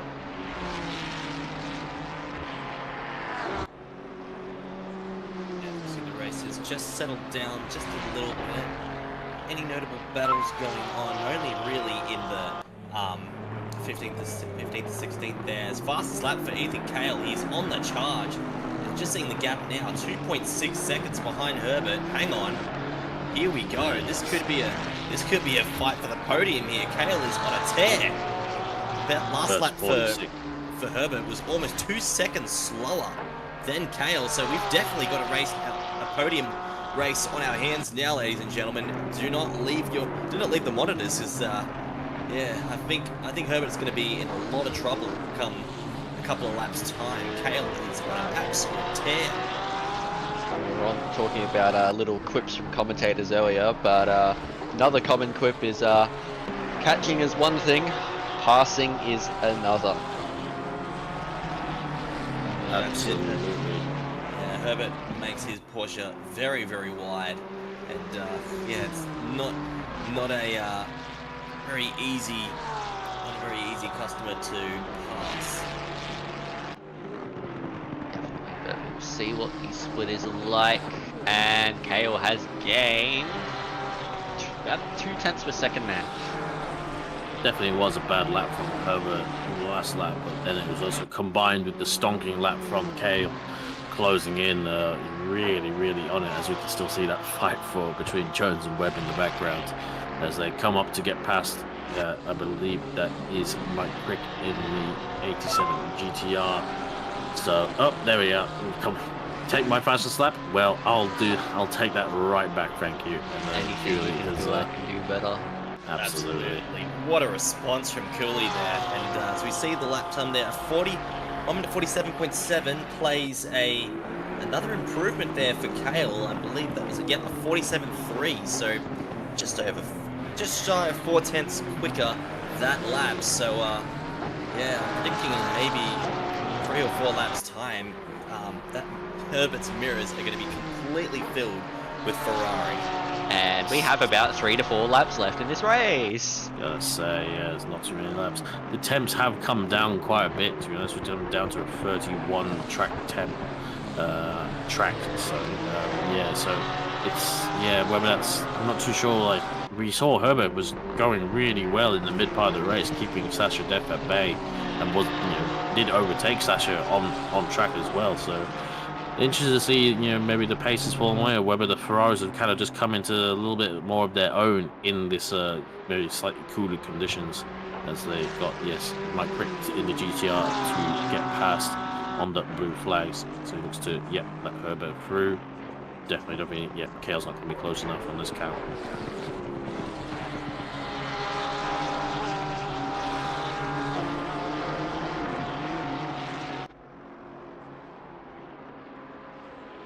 See there, Kale is he made a lot of time in that first sector, but the second sector, Herbert has just got a little bit of time back, as through sector 2 is really the only place that the Porsche can get a little bit of time, a little bit of margin back. So we have a yellow flag. Nick Jones. Again. Well, there goes that pro-am battle. Oh dear. Oh, and we've had a disconnect further up the field, have we? Who's got? Oh, that's on Turnick. We have Loz is still there. down to 20 cars. I spy my true eye. Who is it? I don't often know. Test out memories here. Could it possibly be? There was a BMW in Pro Class actually. No, the only pro class drivers were those 5 left. Yeah. I don't. Yeah, it might have been one of the silvers or one of the. Oh, we're down to 19. Oh no, it's all happening. It's all happening. Hold on to your butts. Oh, please, 3 minutes. That one was Nick Jones who disconnected that time. That might have been long. And the other one was Atkinson and the McLaren. Okay. They might actually be normal disconnects, because I know they weren't having good races. I don't want to confirm that. But, yeah. Hopefully that isn't a server-side issue. Looking at this gap now, 1.2 seconds between Herbert and Kale, and Herbert too is slightly closing on. Yeah, I was gonna say. We might have quite the battle at the death here. No pun intended there. I mean. No pun definitely intended. There we go. Absolutely. Yeah, Kale is as I say, is just lighting up the timing screens right now. As through the first and the third sector is where Kale is going to make up most of his time. We'll check the splits now. It is no improvement there, but another great lap. 1 minute 46.9 there, pretty much setting a PB that lap.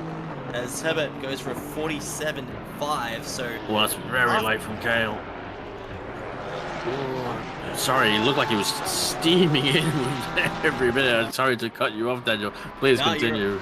No, you're right, because it looks like Kale has just got those tyres fired up, as we know that the Ferrari is very good on tyres right now. And yes, coming into the last 2 minutes of the race, well, I mean, these tyres will probably do another stint by the looks of things, as Kale straddling those curbs. Oh, maybe taking a little bit of turf there, like a little bit of sand. Coming through the Lesmos as, yeah, lost a little bit of time there. 1.3 seconds back now. Possibly going a bit late into the Variante del Rettifilio. And we'll just have to see what the second split is now. As I'm really... Oh, there's another yellow flag coming out of Ascari. Taplin. Taplin. Oh, that's bent. Big damage. Yeah, it's crabbing. And Kale has lost another tenth of a second, so I don't know whether Kale will quite be able to get onto the back of Herbert. If he has any opportunity, the only opportunity I can really see it happening is at the Parabolica. Ooh. Oh, that's that thing I was talking about. Yes, it feels like 2020 Monza all over again, where they're just getting close and close and closer, but it's not close enough. Like, Pierre Gasly wins somehow. Yes. Yes. Mike Crick wins. But yes, Cooley has obviously now started the final lap, as he's only just up the road in Variante del Rettifilio. And I love saying those words. It's like Italian. Variante del Rettifilio. To come through Curve Grande. I am so sorry. We do have a battle here for P9 right now. Scani is very close to the back of Sinakis. So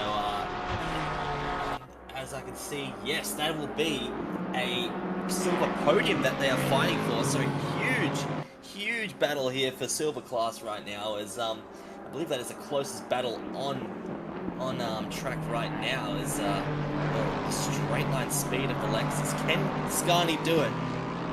Gotta stay close enough. Yep, they'll have another lap at the end of this one, as leader has yet to finish. Here is the leader, Chris Hewley, who's been indomitable. Hasn't quite had this supreme pace advantage, but has been consistent enough to have stayed about 7.5 seconds clear of Sasha Def in the chasing pack.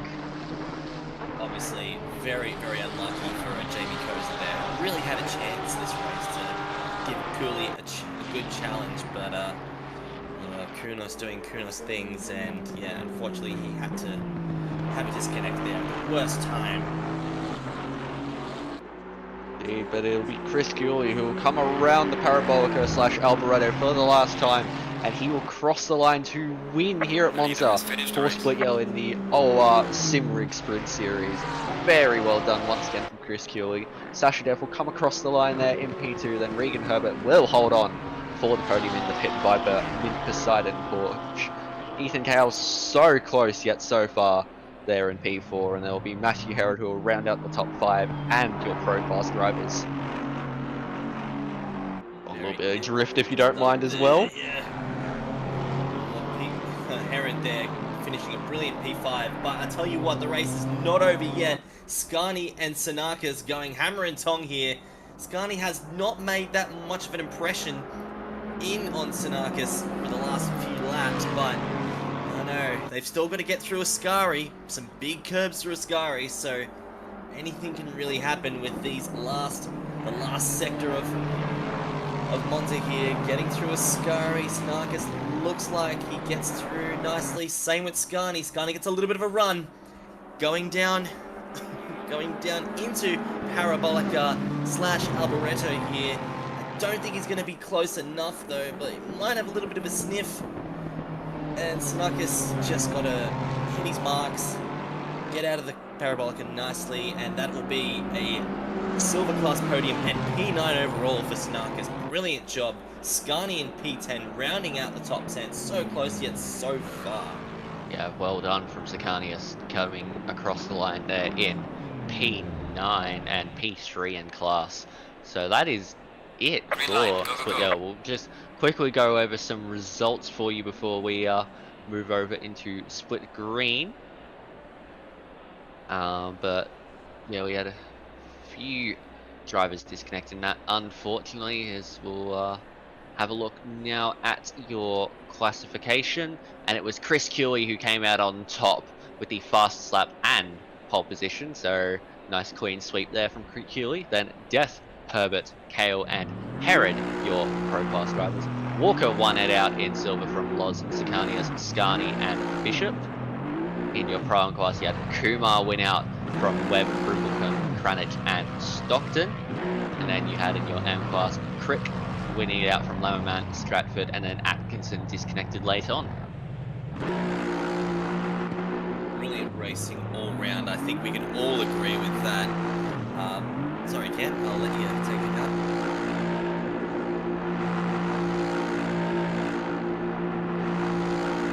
Yep, so we will be back shortly with Split Green. We'll take a break and get the server restarted. Thank you, and we'll be back in 5.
and welcome back to a very, very wet-looking Monza. We are live for Split Green here in the Octane Online Racing Simrigs Sprint Series.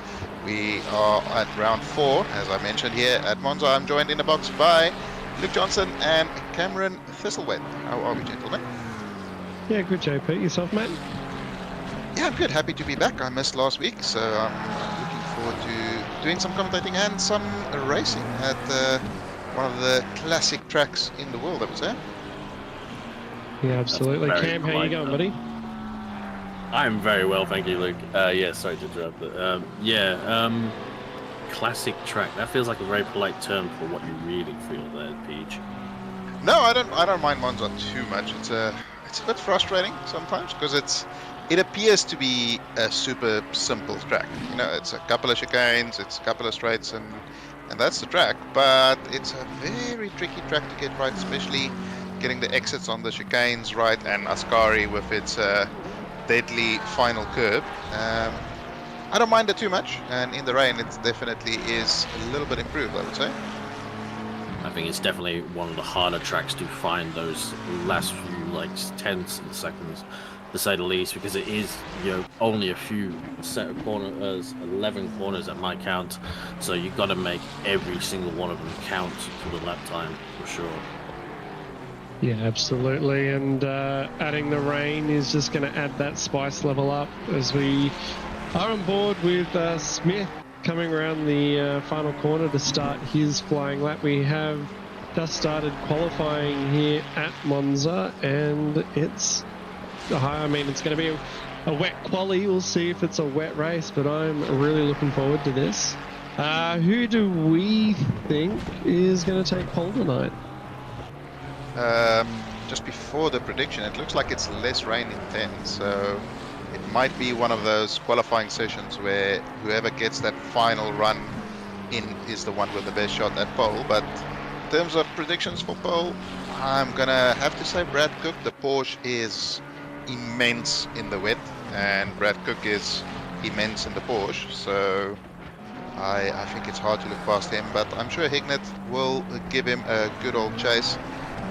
Weatherburn has looked fast. Afik is a fast driver, and I'm not sure if Giacomin is driving, but he could potentially be up there as well. But I reckon it's going to be Brad Cook. How about yourself, Cameron? Obviously I'm not a mainstay commentator of this split green, but yes, I believe Brad Cook wasn't at Kyalami last week, but given the rain and given how quick, obviously it came straight from split, yeah, we had a wet qualifying, but it was only first half of it was wet. We did have a dry first half, so basically everyone got their laps in at the dry, and then anyone else who didn't pretty much was sulking at the back in the rain. But yes, I'd say given how well, like, I was a bit surprised at how quick the Porsche is in the right hands at this track, and given that it's raining, I'm going to say that's going to be exemplified, and dare say the fastest Porsche driver in this split is Brad Cook, so I'm right there with you in terms of predictions. Yeah, it's going to be tough to beat Brad at this one, as we see the first few times roll in. We do see Ben Hignett rolling out the 1:53.4, which is actually a really, really solid time despite the conditions. So it's good to see. What is that? A denim jacket that he's put over the top of his car? That is absolutely cursed. I hate that, Ben. Thank you very much. That is awful. But it is interesting to note that, as you said, the rain does look to be teetering off a little bit over the next 10 minutes. So more than likely those that run later on will have the faster times. But it does seem to be increasing to very heavy rain in 30 minutes or so. And so as far as I'm concerned, the race is only set an hour or so after qualifying, so we could be in for a very wet race. Race is 3 hours. It's at 3 p.m. in-game time. Sorry to be...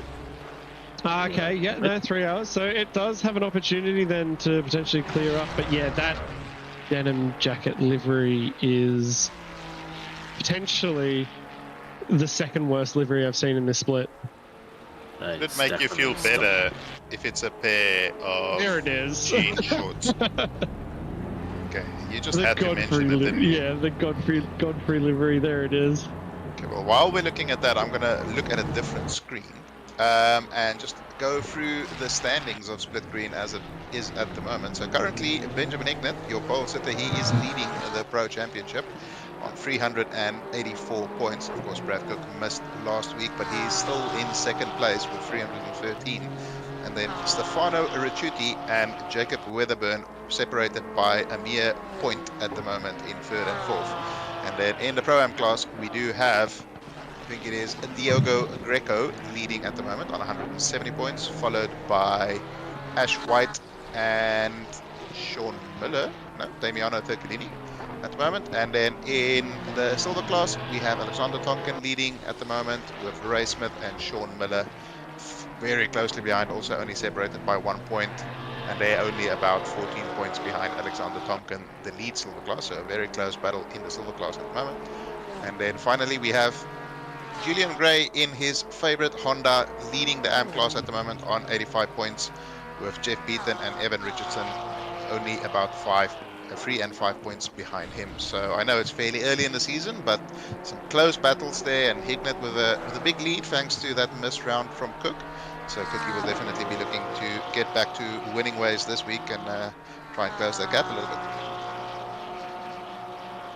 Yeah, the competition is strong, and we love to see it. All the races will be out there trying to extract as many points as we can. So expecting some pretty spicy battles there, particularly for those in the Pro Silver leads there, as they are far from set at this point in time. As we see Brad Cook, he is about to cross the line, and I think that was for an out lap. He was back to pits for a while there.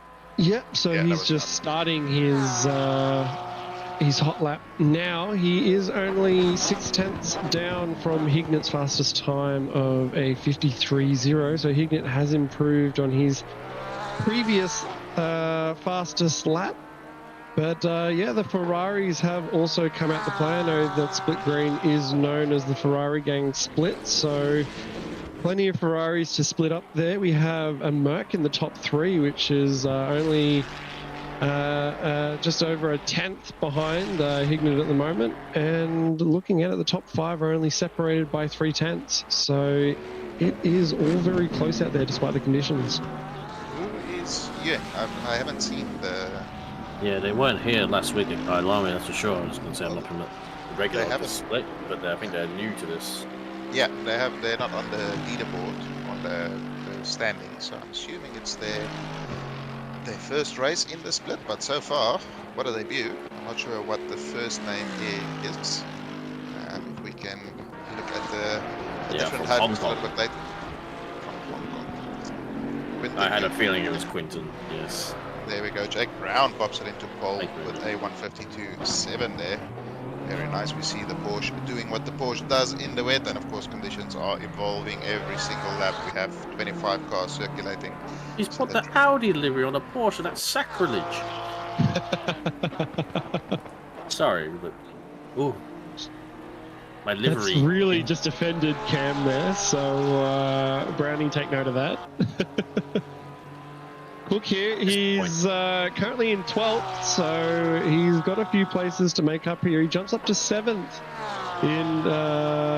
on his latest lap, still half a second behind, so we may have talked Cookie up a little bit just here at the moment, but surely he can extract a bit more time out of that Porsche as we jump on board with Tufik now, who is basically breaking even at the moment. He's made it up into 4th and has already started to make a little bit of time up as he comes through the second lot of chicanes and then loses it on exit.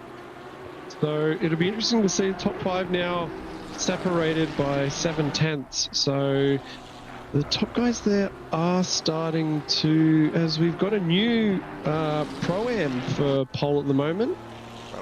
Yeah, Barrelon's made it up into pole with a 52.3, so we do expect as qualifying does go on as the rain becomes a little bit lighter over the session for some of these later laps to put in good times. We've got Brown here, who's just a little bit down on his lap at the moment, so he'll be looking to tighten the belt straps and start again. Hignet's into the pits at the moment. It looks like he's just coming out now, so he'll be looking to just be on the lightest fuel load possible to try and crack into potentially the 51s here. Yeah, fortunately, like ACC doesn't really simulate what it does in real life. These are only full wet tires. There is no intermediate tire for this series. But unlike in real life, if it's not fully wet, these tires just don't work and are arguably worse than than they are when it is actually properly wet. So, but to be honest, in ACC, the less rain there is, the faster you go, the more you can kind of have grip. It's sideways. I think that is Taylor in the background. Taylor, who has switched to the Honda, the mad lad. And yes, I wouldn't beat it. Hopefully he's improving, but not on this lap currently. But yes, you can see right down there with his fellow Honda teammate, Honda aficionado, Julian Gray, doing very well up there in P16, the AM. But yeah, we are also lacking a few fast drivers in this race. Unfortunately, yes, Rackmat in the Bentley, who unfortunately had a wheel issue, I think, last round. And their wheel kind of disconnected down the main straight, and I wonder if that's the reason why they're not here at this track as well. Yeah, but, good chance. Unfortunate, no Giacomin, I believe, as well. Barker is here. He did mark his attendance. But yes, make sure you mark your attendance, people. It helps massively in the background. I think Taylor has a bunch of time in a lap if he can put it together. He gained quite a lot there just in the final sector, so if he can just put it together, he should be able to improve by a little bit. And hopefully we'll get a quick little look at the top of the qualifying board now as we start coming into drivers who are going to be starting their final laps. Barlon still on pole provisionally. Jake Brown has parked it. He won't have enough time to get out for another lap, so he's thinking he can't improve. That's an interesting strategy, or maybe he just mistimed it a little bit. Hignet here coming into the first chicane. He gains a bunch on entry, keeps most of it on exit. No, he loses a little bit there. I think he just clipped the curb, and that just drains all your time away. So still on a green delta, and we'll see how brave he is on the brakes into the second chicane here. If he can improve, he only needs to find about 3/10 to get ahead of Barrelon. And let's see how this lap goes. Again, very brave on the brakes, but carries too much speed. Loses all of it on the exit. He's going to be very, very tight in terms of getting the timing right for one more lap after this.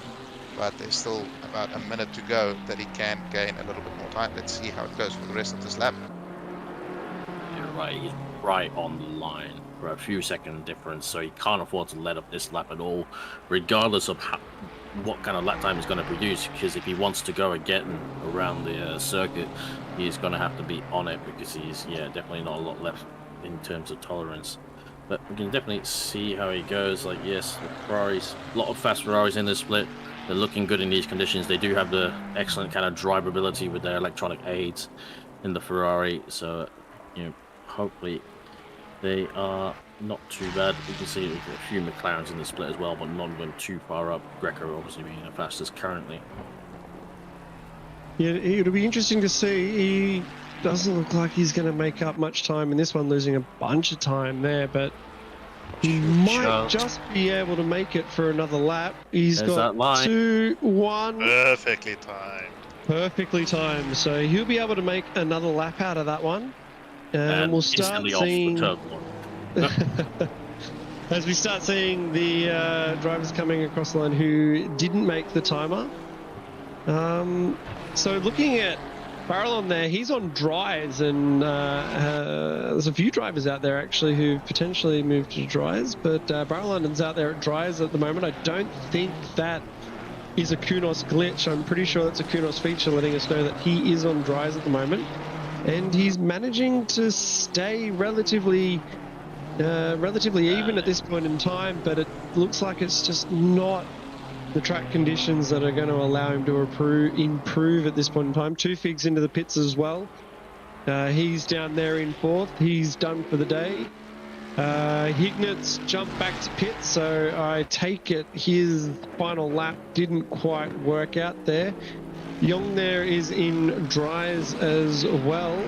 Does a big old Rain slide, increased. yeah, through the parabolica, and I think you're right there, Peach. I think the rain has increased just as those last few drivers are finishing up their laps. So it, unfortunately, I don't think the dries have paid off at this point. Well, except for Taylor here, who is up 2/10. He might be able to jump a position here in front of his fellow Honda if he manages to keep it, but it is tough out there to keep it in a straight line, get the grip down, so he might just get in front. He will jump to 16th. Weatherburn Fastest Honda. just in front of him. And Brad Cook has made me look quite amateurish with my prediction. That looks like a wet track, but It no does. rain. Yeah, I definitely don't think they were on dries at the end. I think that was a feature. Probably, but there we do have our grid here for the Monza race. It is Alexander Barrelon on P1, Benjamin Hignett, Jake Brown, Moyin Taufik, Quinton Ewing, Diego Greco, Ganahari Hutama, Benjamin Vintner, David Barker, and Ray Smith rounding out the top 10, and then Brad Cook there in P11. He won't be overly happy with that, I don't think. I dare say not, as we jump out to do our famous split green grid walk. As we make our way down, that denim is just doing my head in at this point in time.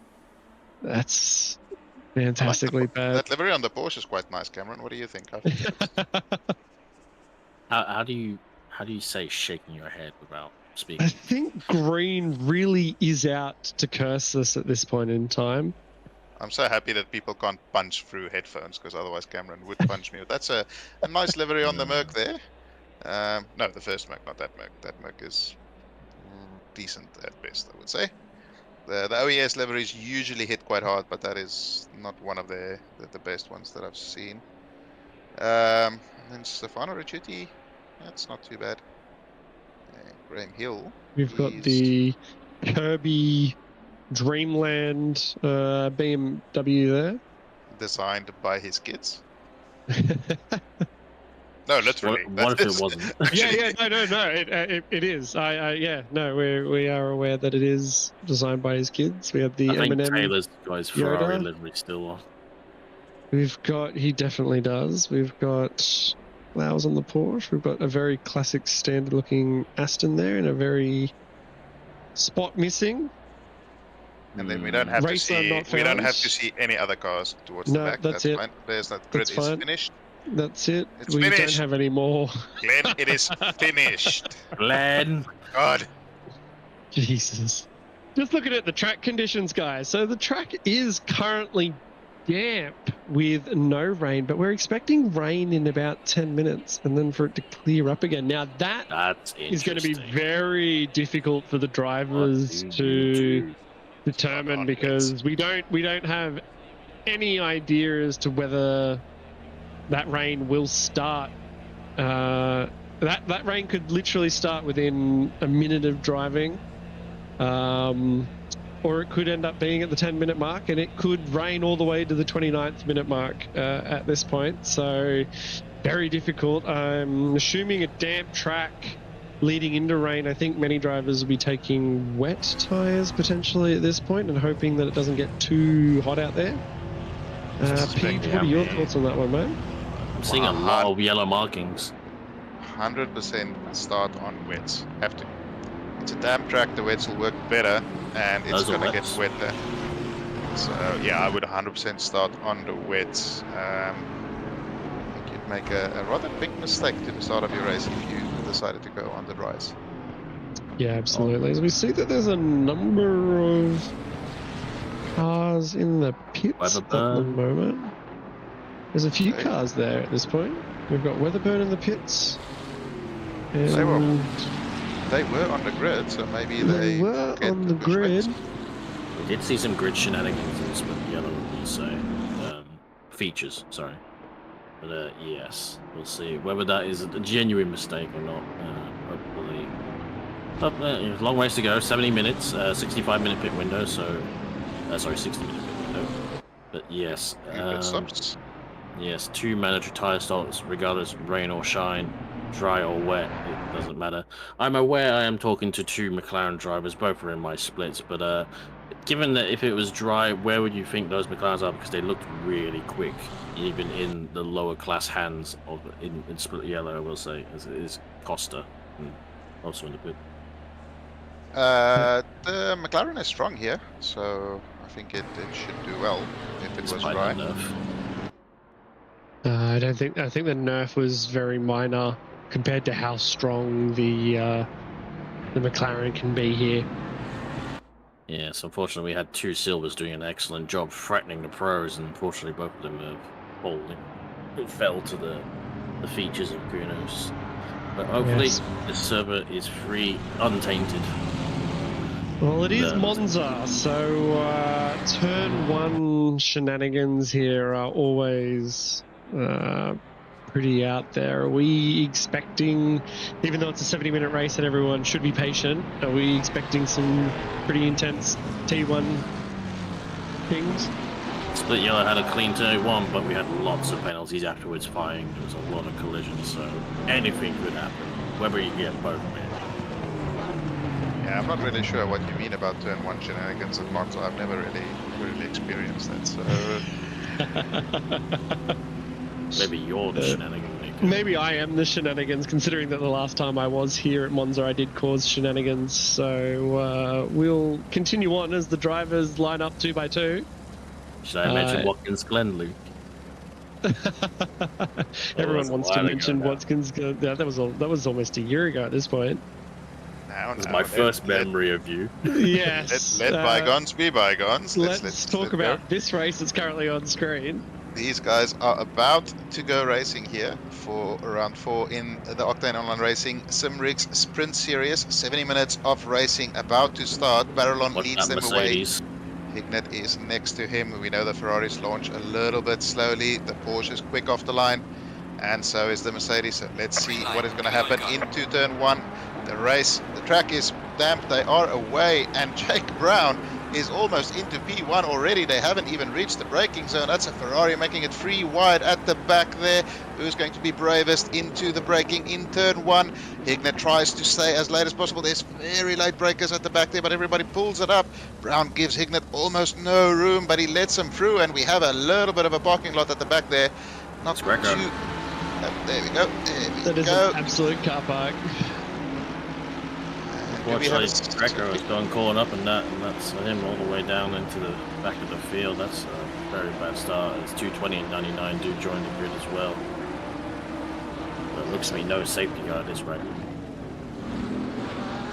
Yeah, it seems as though they asked. Oh, Ricciuti gets absolutely punted from the back there by a Ferrari. I'm not 100% sure who that is. Was that Justin Dew? I think it was, and he gets overtaken by Thircolini as well as they go through the first Lesmo. That one has been fairly messy towards the mid-pack, but at the front, Jake Brown with an absolute belter of a start. Track has gone greasy now, so these tyres are going to start warming up a little bit, and some of the cars may start gaining an advantage, but it's going to start raining again soon, which will mix things up yet again. Christopher Taylor up into P9 from P16.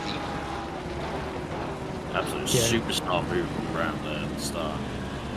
Yeah, making it 3 wide from the absolute get-go and just forcing his way through and commanding that lead. It was an absolute fantastic move. Very clean. There was some shenanigans out of the back there. I think I saw Ricciuti touch the grass a little bit, and Greco as well was up on the grass at one point. We've got another yellow. We've got John Rad. He is facing the wrong way. You cannot park there, mate. What has happened there? That is some absolute sadness as he sends it round for another. Puts it. A good start by Taufik as well. Barrelon from P1 to P4 in 1 lap. He will not be too happy with that start. So late on the brakes by Ventana into turn 1 there. And Hignett piling the pressure onto Brown. Brown going to be hoping for a little bit of that rain to start. There is the rain. It has just started raining, and heavier rain intense, so the track is going to start going damp fairly quickly again, and then the wet tires will become the correct choice again. Yeah, absolutely. So wets were definitely the way to go there. And looks like for the next potentially 20 minutes or so, we will have a bit of a wet race running. As we see, Brown still commanding the field, but we do have Hignett very, very close behind him, and Tufig not too much further down the field either, as Hignett goes a bit wide there on exit. If you drivers go wide on exit, you've got to be very careful hitting the green on a wet track. It will potentially send you spinning. But yeah, no, it's looking relatively clean now that after the first lap 1 shenanigans, we seem to have just started to form our train. See, Brad Cook has made up a position. He is hanging behind Taylor at the moment, who has had, as Paige mentioned before, a cracking start, making his way up into the top 10. We do have a little bit of a battle pack forming from that top 5 onwards, as they're going to go 3 wide into the Parabolica. Oh, looks like Smith there might have thought better of it, as he is potentially under attack from Barker. We'll see Benjamin Hignett there puts in the fastest lap of a 153.8, which is Equal fastest lap. Oh, no, sorry, Brad Cook yeah, is taking over. it's just beaten by Brad Cook. So Brad see Cook's definitely got Brown the pace. Brown did have the purple tag as well, yeah. Yep, so Brad Cook definitely trying to find that pace in the Porsche after what was probably a little bit of a disappointing qualifying from him. But we see he is now caught up in a little bit of training. He has got past Taylor. So that Porsche is now tracking.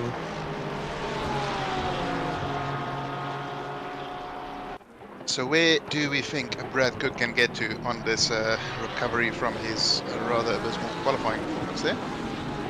Definitely think top 5 is on the tables, considering that, yeah, 6 is not that far up the road. Yeah.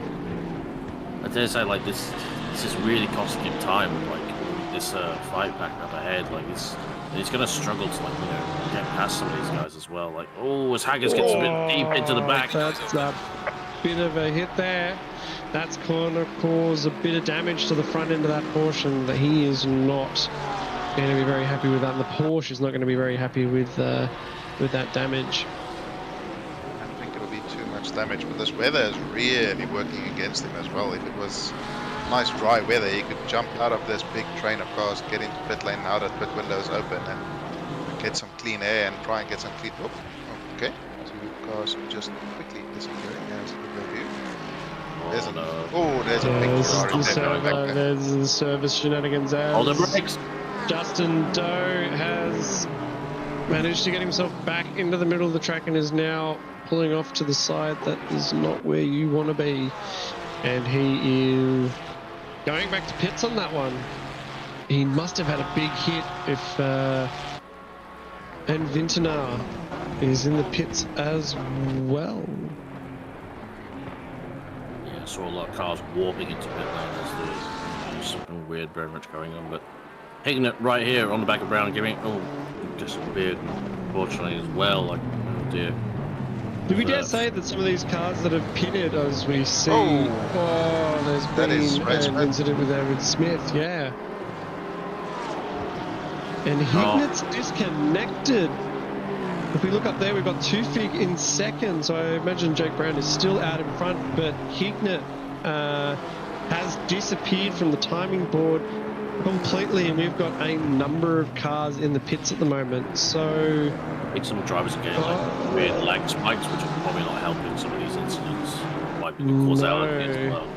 Yeah, so Cook is down into 18th, but I don't remember seeing Cook go into the pits, and he hasn't served anything at this point in time, so...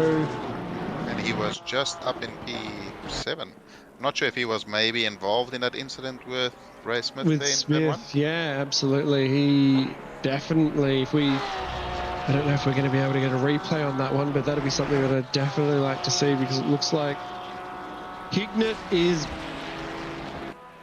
back in the server. I see Hignett's name in 19th, just there in front of Cook. So we have Kunos things happening in all sorts at this point in time. No, Cook's back into 7th. Okay. So We're not 100% sure what's going. There is a motor race happening. there is some There are motor race cars on the happening. track. Some of them are in higher positions than others. It's called a motor race, Peach. We went motor racing. I am seeing damage on Cook's car on the front and rear, so I think there was an incident. I think there's a thing, the cars are temporarily disappearing, which is throwing drivers off, which are probably causing some of these incidents as well. Yeah, so Well, what I was originally going to say before we all got Kunos timing board dings, there were a number of cars there that went to the pit looking at Vincent and Greco. Bertolini. Whoa, there goes And Kirby Hill. Streamland. Oh no. Kirby We and have had Bertolini. multiple P1 issues. I think I've cursed this split because every lap seems to be a turn 1 problem. I apologise. Send it to my address at Lockbag 9999 Crow's Nest. Our poor camera director can't even blank on. Every time he jumps to someone, they Can't keep up. it keeps changing because they keep The disappearing, hamsters like- are running. Yeah. Lucas Key is asking if split green is the new red. I would argue that split green has been the split red for the last 3 seasons. Split red has been pretty freaking clean for the last couple of seasons, but we have a reputation and all that stuff, so it's just... You weren't there last week, so that's why I'm sorry. Oh, gosh. Okay. My goodness. It wasn't that But- clean. People still trying to eat the second curb at Kyle Army. We won't mention any names, but so Lou Johnson was one of them. I did not eat that curb. Thank you very much. I know, but I just wanted to throw you under the bus. You just wanted to throw me under the bus. As Jake Brown goes for the fastest lap of a On his time trial. 1:53.4. He is now just out there doing hot laps as Tufig has a 5-second gap to catch up with Barrelon right up beside him on the outside. Tufig is going to have to defend. Barrelon's actually made it in front. Is he going to pull it up? What a move. That is fantastic precision braking there from Barrelon, who's absolutely nailed that overtake on the outside of Tufik there. That is sensational. Very clean and great pass, great awareness by both drivers. Well done. Yeah, that was very brave on the brakes there by Barrelon, absolutely committed into T1. And yeah, as you said, great move, and that puts Jung right on the back of Taufik now. He's the top 4 at the moment. Jake Brown in a world of his own. It helps when the driver right behind you disconnects. Fortunately there for Hignett.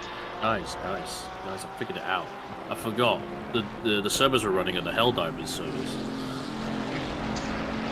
They're not that capped, are they? But yeah, so far, where is Brad Cook? He is still in P7. He has been overtaken by Taylor, so... Look at Taylor this. is absolutely moving through the field. He's putting pressure on Barker here, side by side, into Ascari in the wet. Why not? Oh no, he's not quite close enough. That would have been some big ball stuff there. But he's piling the pressure on, and ooh, that's a big old moment for Barker there. We're hitting that inside curve with a Ferrari. It is prone to dying, and it's a good run coming down to Parabolica. Will he be able to pull alongside? There's a sloth on the side of an Aston. Yeah, I was gonna say. That was, Yeah. that was server moving things Look at there. the Where pit. so It's we will Aston. move down to Ash White in the Aston Martin with a sloth on the side, which we didn't catch in the grid walk before. It's a Sasquatch. Benjamin Sasquatch, sorry. Benjamin Hignett has... Well, we are dropping the field like flies at the moment. Ben Hignett has just jumped 4 positions, 5 positions. Brown is gone. Brown is disconnected. Brown has just disconnected. Yeah, we are losing drivers like flies at the moment. There we will be an started- intervention. I do wonder if this event will be red flagged. Hello, IT. Yep. We've got Jung now in the lead with barreling down the field. Am I allowed to say that? No, but yeah. Did he also disconnect, or what's happened to him? Where's he gone? He's down to tumbling down the field in 10th at this point in time, according to. 11th now. But I don't see his marker on track. Because you see a lot of drivers in the pits. At yeah. Yeah, this is. So we have 5 people gone now. Parallon Wouldn't has be OOI if we didn't get kudos. Cars are disappearing and flashing. So there's Jeff Brown. He's back in P12 in pits. So this is going well. It's like the randomizer in other games, just like, you know, it's throwing things at you. It is literally just, position random generator at this point in time. As we watch the battle between Taylor Cook and Barker, with Barker losing out quite a lot there, and with both Taylor and Cook moving through. So it'll be interesting to see if Cook can make a move, but Taylor's managed to make himself up into position 4 on pace alone at this point. Doing a fantastic job. Pace climbing the pace alone. Miller right up there, the AM in P9 on pace alone. I agree with John and chat. Back into first. I'm not sure what's going on here. Hey, We'll I'm see not taking the Peach blame for this. We'll see Peach out there next thing, you know, on track. Who knows what's going to happen next? And Peach wins split green by default. Yeah, I think Glenn could win at this rate, yeah. Oh my goodness. Yeah.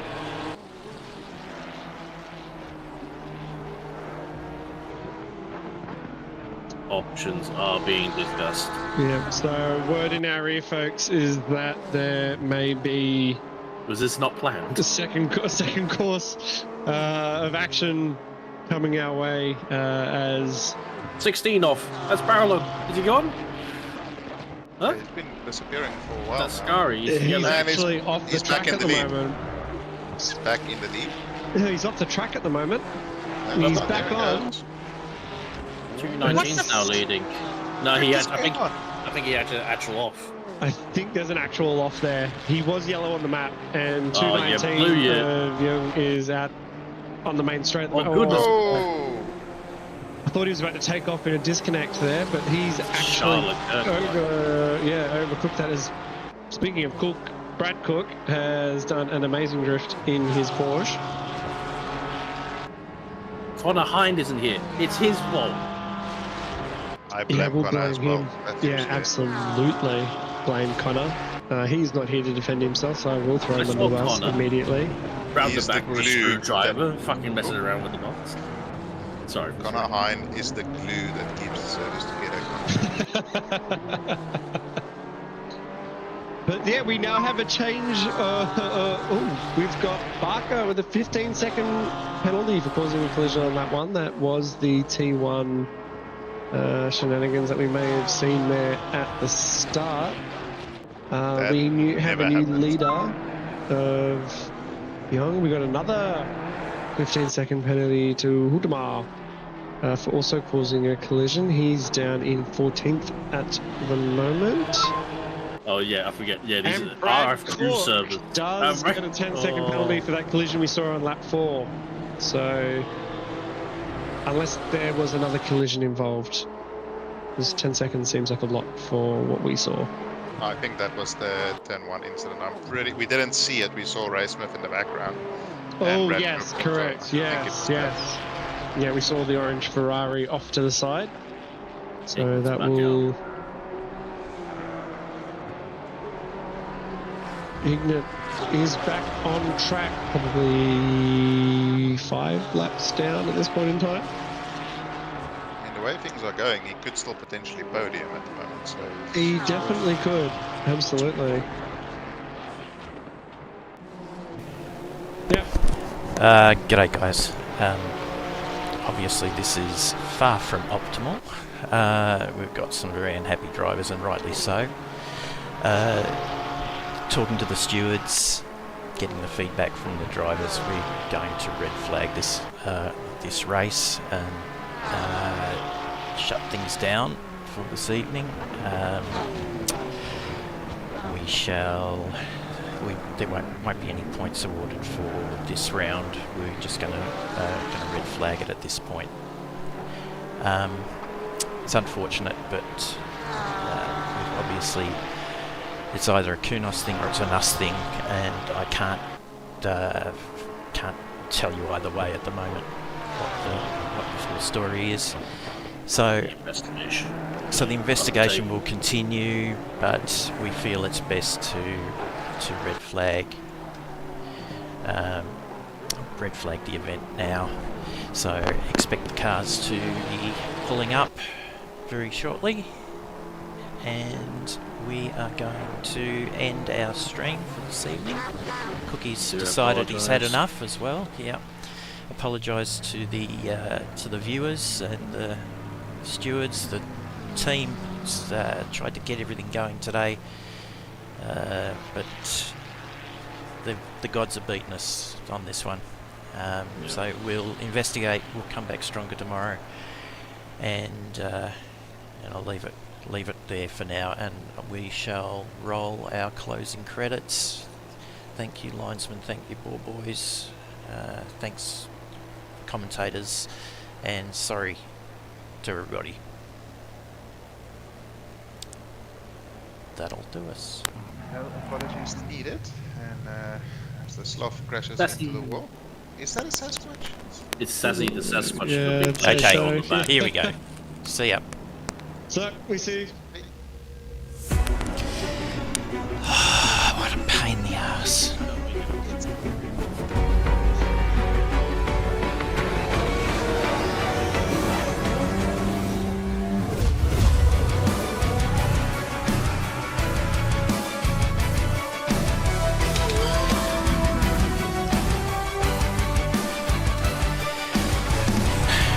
Yeah, we're actually, well, we're using the same server we used for the 12 hour. So,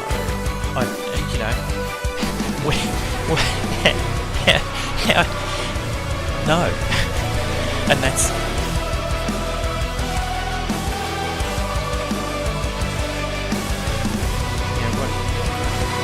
but see, we used the same server for Kyalami last week, we used the same server for